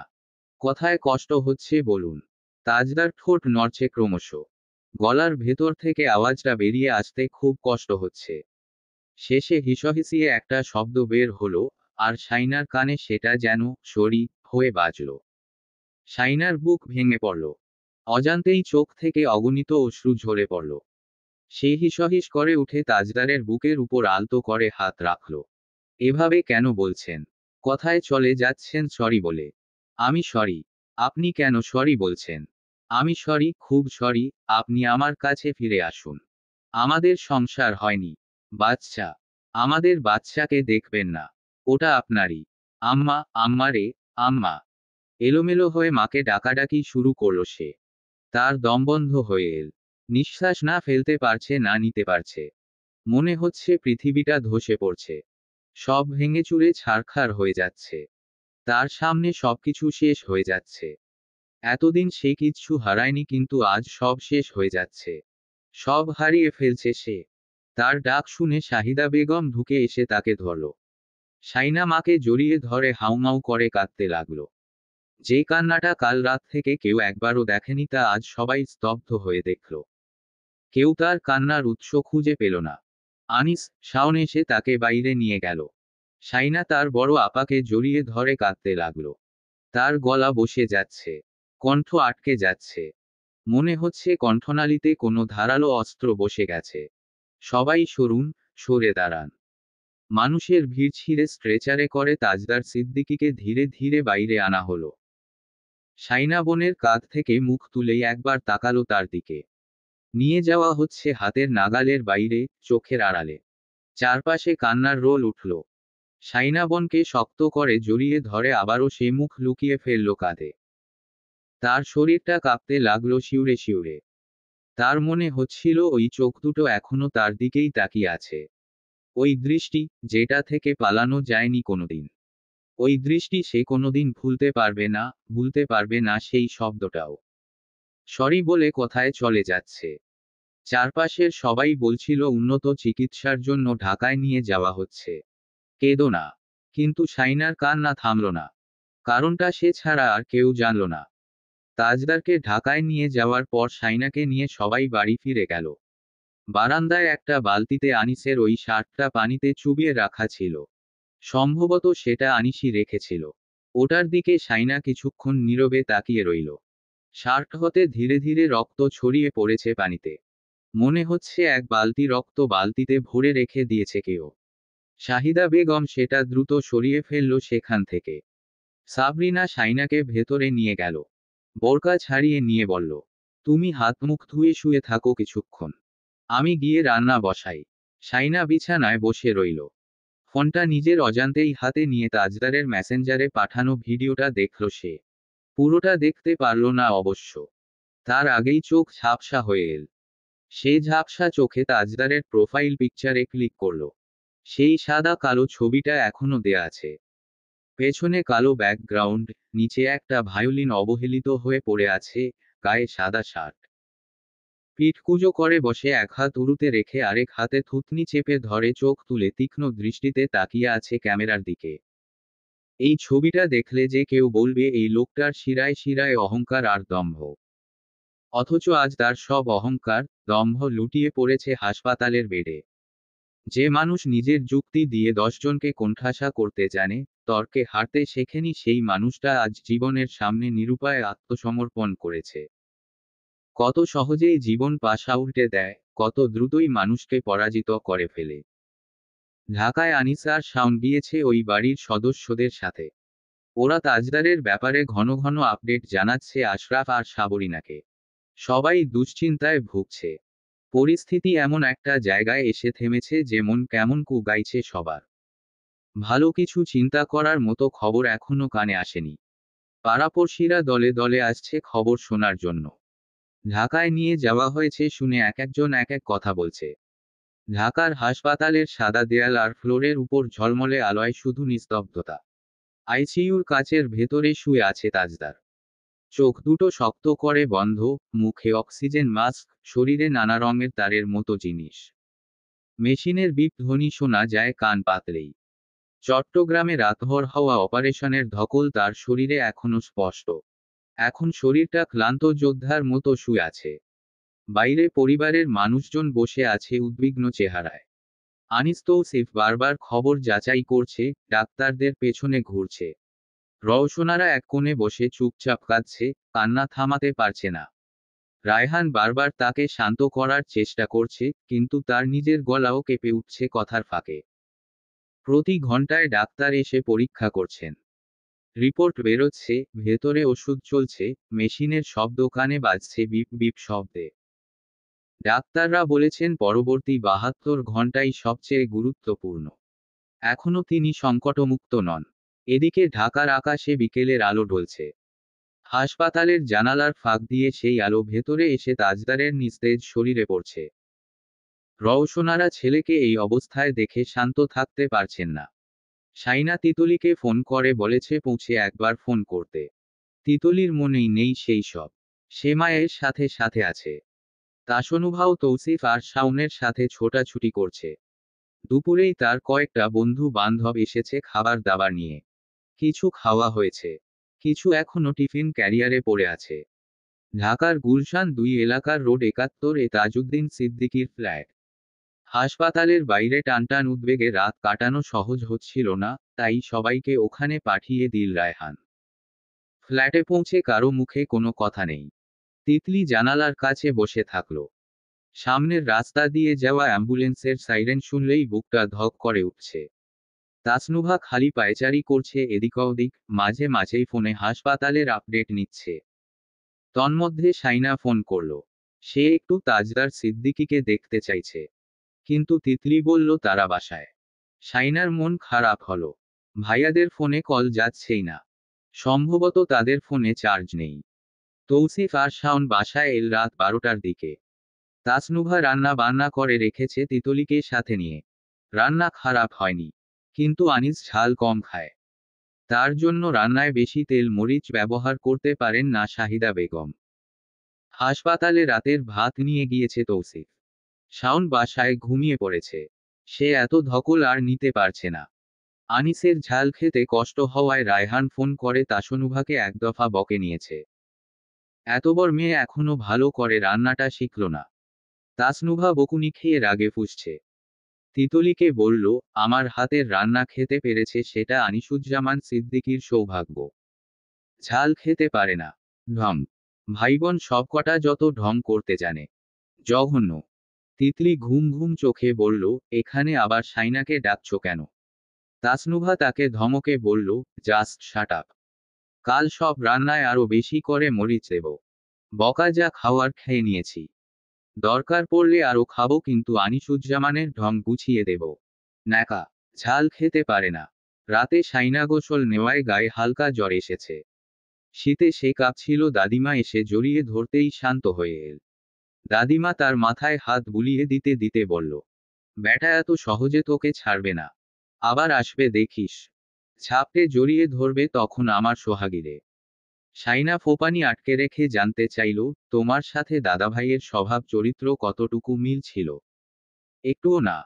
ওই বুড়ো তো মরার আগের দিনও আমার সাথে ঝগড়া করেছে জোর করে ঔষধ খাইয়েছিলাম বলে। সেই কি গালি? আমি অন্য সময় হাসতাম। ওই দিন গালি শুনেও হেসেছি। মধুর মতো লেগেছিল গালিটুকু। কারণ আমি তো জানতাম ওই লোকটা আমার কাছে আর বেশি দিন নেই। তখন চাইলে এই গালিটুকুও শুনতে পারবো না। শাইনা কণ্ঠরুদ্ধ।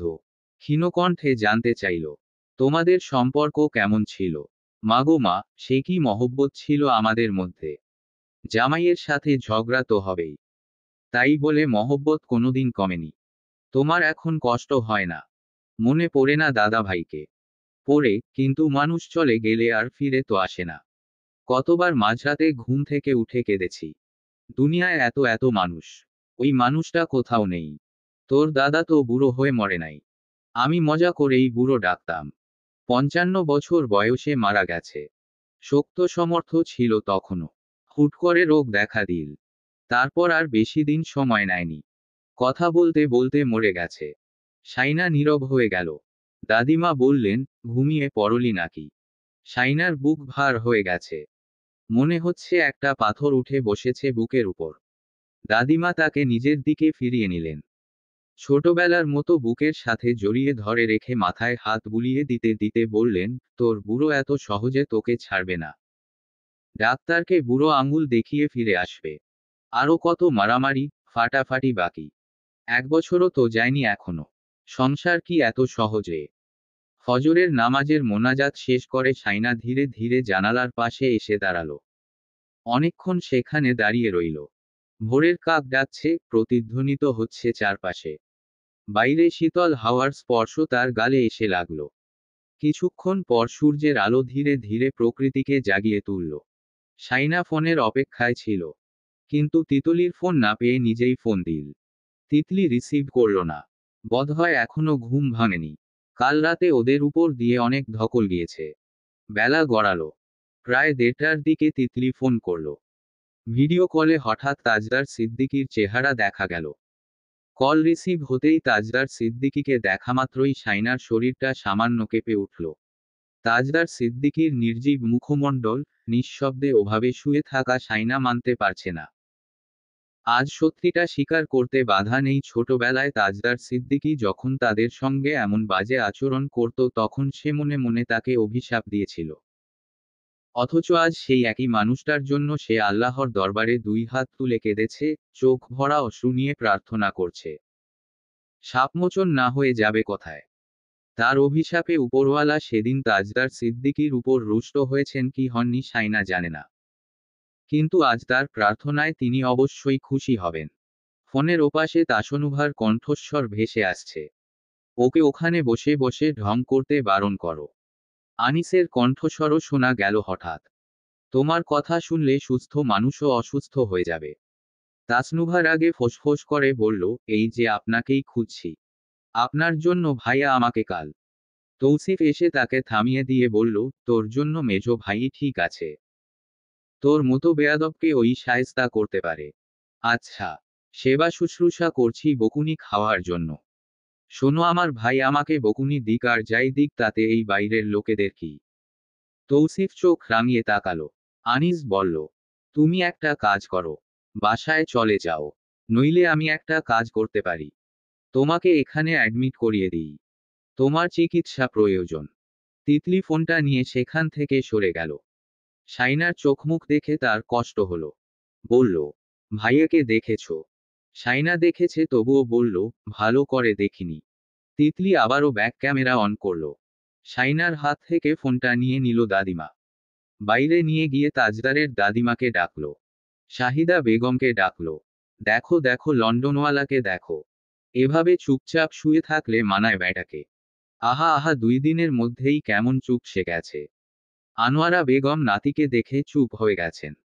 তার ভাইটার উপর কত ঝড় যাচ্ছে।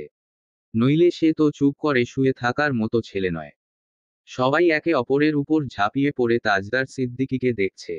এক একজন এক এক মন্তব্য করছে। সাইনা সবার পেছনে দাঁড়িয়ে ফাঁকফোকর দিয়ে তাজদার সিদ্দিকীকে দেখল। তার কৌতূহলী মন প্রশ্ন করল, ওই চোখ দুটো যখন খুলবে তখন কি একটিবার সাইনা মমতাজকে দেখতে চাইবে? আনোয়ারা বেগম সাইনাকে নিয়ে যেতে চাইল। শাহিদা বেগম বললেন, ওই ঘরে গেলে ওর আরো কষ্ট হবে বড়মা। জামাই আসুক, একসাথে যাবে। আনোয়ারা বেগম তাই আর কিছু বলেননি। কথাটা মিথ্যে নয়। যদিও পরে ওই বাড়ির সব মানুষই একে একে ঢাকায় চলে গিয়েছে। কিন্তু সাইনাকে নিয়ে যাওয়ার কথা কেউ বলেনি। শাহিদা বেগম আশ্চর্য হয়ে গেছেন। ওই বাড়িতে যেতে দেয়নি বলে গোটা পরিবার ঢাকায় চলে যাওয়ার সময় বউটাকে নিয়ে যাবে না। একবার বলবে অন্তত। তার মেয়েটাকে তো পরী করে রাখলো। এটা নিয়ে অনেক তর্কবিতর্ক হয়েছে। পরে জানা গেল রওশনারা, তাজউদ্দিন সিদ্দিকী চাননি সাইনা সেখানে যাক।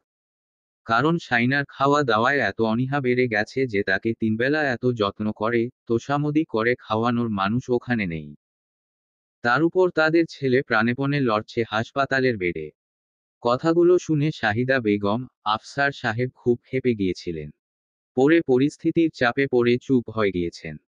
তাদের একটা বললে বুঝে বসে অন্যটা। আনিস অবশ্য বলল, ওরা না চাইলে ওখানে যাওয়ার দরকার নেই। ও তাজের সেবা করতে গিয়ে নিজে অসুস্থ হয়ে পড়লে পরে ওকেই সবাই কথা শোনাবে। আরও অশান্তি বাড়বে। তার চেয়ে ভালো ওদের ছেলেকে ওরা সুস্থ করুক। আমাদের মেয়ে আমাদের কাছে থাকুক। শাহিদা বেগম তখন বললেন, এই কেমন কথা আনিস? জামাইয়ের এমন দিনে বউকেই তো পাশে লাগে। ওরা মেয়েটাকে নিয়ে গেল না, এ তো ভারী অন্যায় হলো। কয়েকটা মাস পেরিয়ে গেছে ইতোমধ্যে। শীত চলে এসেছে প্রায়। এবারের শুরুর দিকে শীত এতটা প্রখর। মাঝামাঝিতে কি হবে ভেবেই কুল পাচ্ছে না সবাই। দাদিমা মাজেদা বেগম পুকুর থেকে গোসল করে এসে উঠোনে এসে মোড়া নিয়ে বসলেন। পুকুরের পানি অতিরিক্ত ঠান্ডা। ঠক ঠক করে কাঁপছেন তিনি। কাঁপতে কাঁপতে মেজ ছেলে আর ছোট ছেলের বউদের বকছেন। তাদের মুরগিগুলোর নখ কেন কেটে দেয় না? বকবক করছেন এই বলে। দেখো তো কাণ্ড। মাটিতে কুড়ে ফেলছে যেদিকে যাচ্ছে সেদিকে। একটা চিকন মতো লাঠি নিয়ে বসেছেন তিনি। মুরগি দেখলেই সেটা নেড়ে তাড়াচ্ছেন। এই উঠোন তিনি দিনের মধ্যে 4-5 বার ঝাড়ু দেন। শাহিদা বেগম বারণ করলেও শোনেন না। পিঠকুজো হয়ে যাচ্ছে তবুও বাড়তি কাজ করার স্বভাব যায় না। সাবরিন একটা বালতি এনে উঠোনে থামল। আজ তার শাশুড়ি ধোয়ামোছা করেছে। ছাদ ভর্তি হয়ে গেছে কাপড়ে। উঠোনেই শুকোতে দিতে হবে। দিনটা শুক্রবার। শাওন, আনিস, আশরাফ সবাই জুমার নামাজের জন্য প্রস্তুতি নিচ্ছে। শুক্রবারে বাড়ি ভর্তি লোকজন থাকে। চাকুরিজীবী মানুষজন বাড়িতে থাকে। তাই সবাই মিলে পুকুরে গোসল করে। তারা 3 ভাই গোসল করে এসে রশিতে ভেজা কাপড় ঝুলিয়ে দিয়ে মসজিদে যাওয়ার জন্য তাড়াহুড়ো করছে। শাইনাকে ডেকে আতর খুঁজছে, কেউ টুপি খুঁজছে, কেউ লোশন আর ভেসলিন খুঁজছে, কেউ চিরুনি খুঁজছে। শাহিদা বেগম তা শুনে ছেলেদের বকছেন। বিয়ে দিয়ে ফেলেছিস তারপরও ওকে খাটাচ্ছিস বাপ ছেলেরা মিলে। সাবরিনা হাসছে শাশুড়ির কথা শুনে। সে কাপড় শুকোতে না দিয়ে চলে এসেছে।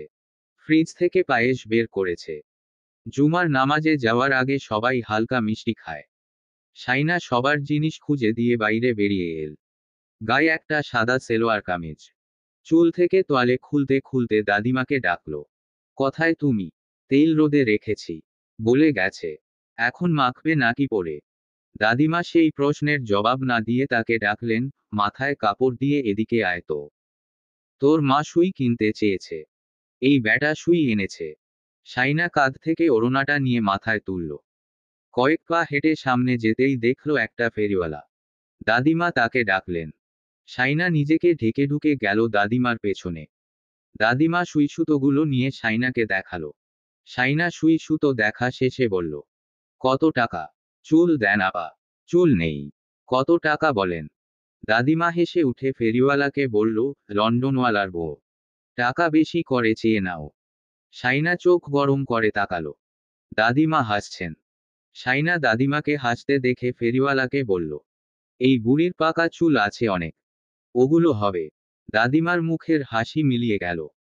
তারপর সেই ঠোঁটে আবারও হাসি ফুটল যখন দেখল সিদ্দিক বাড়ির মূল রাস্তা ধরে একটা কালো মতো কার এসে থামল উঠোনে এসে। পরপর আরো দুটো গাড়ি এসে থামল তার পেছনে। শাহিদা বেগম পেছনে থেকে হায় হায় করে উঠলেন। তুই এই অবস্থায় ওখানে কেন গিয়েছিস শানু? তোর শ্বশুরবাড়ির লোকজন আসছে আজ। সমাপ্তি। গল্প তাজমহল। প্রথম পরিচ্ছেদ। অন্তিম পর্ব। লেখনীতে প্রিমা ফারনাজ চৌধুরী।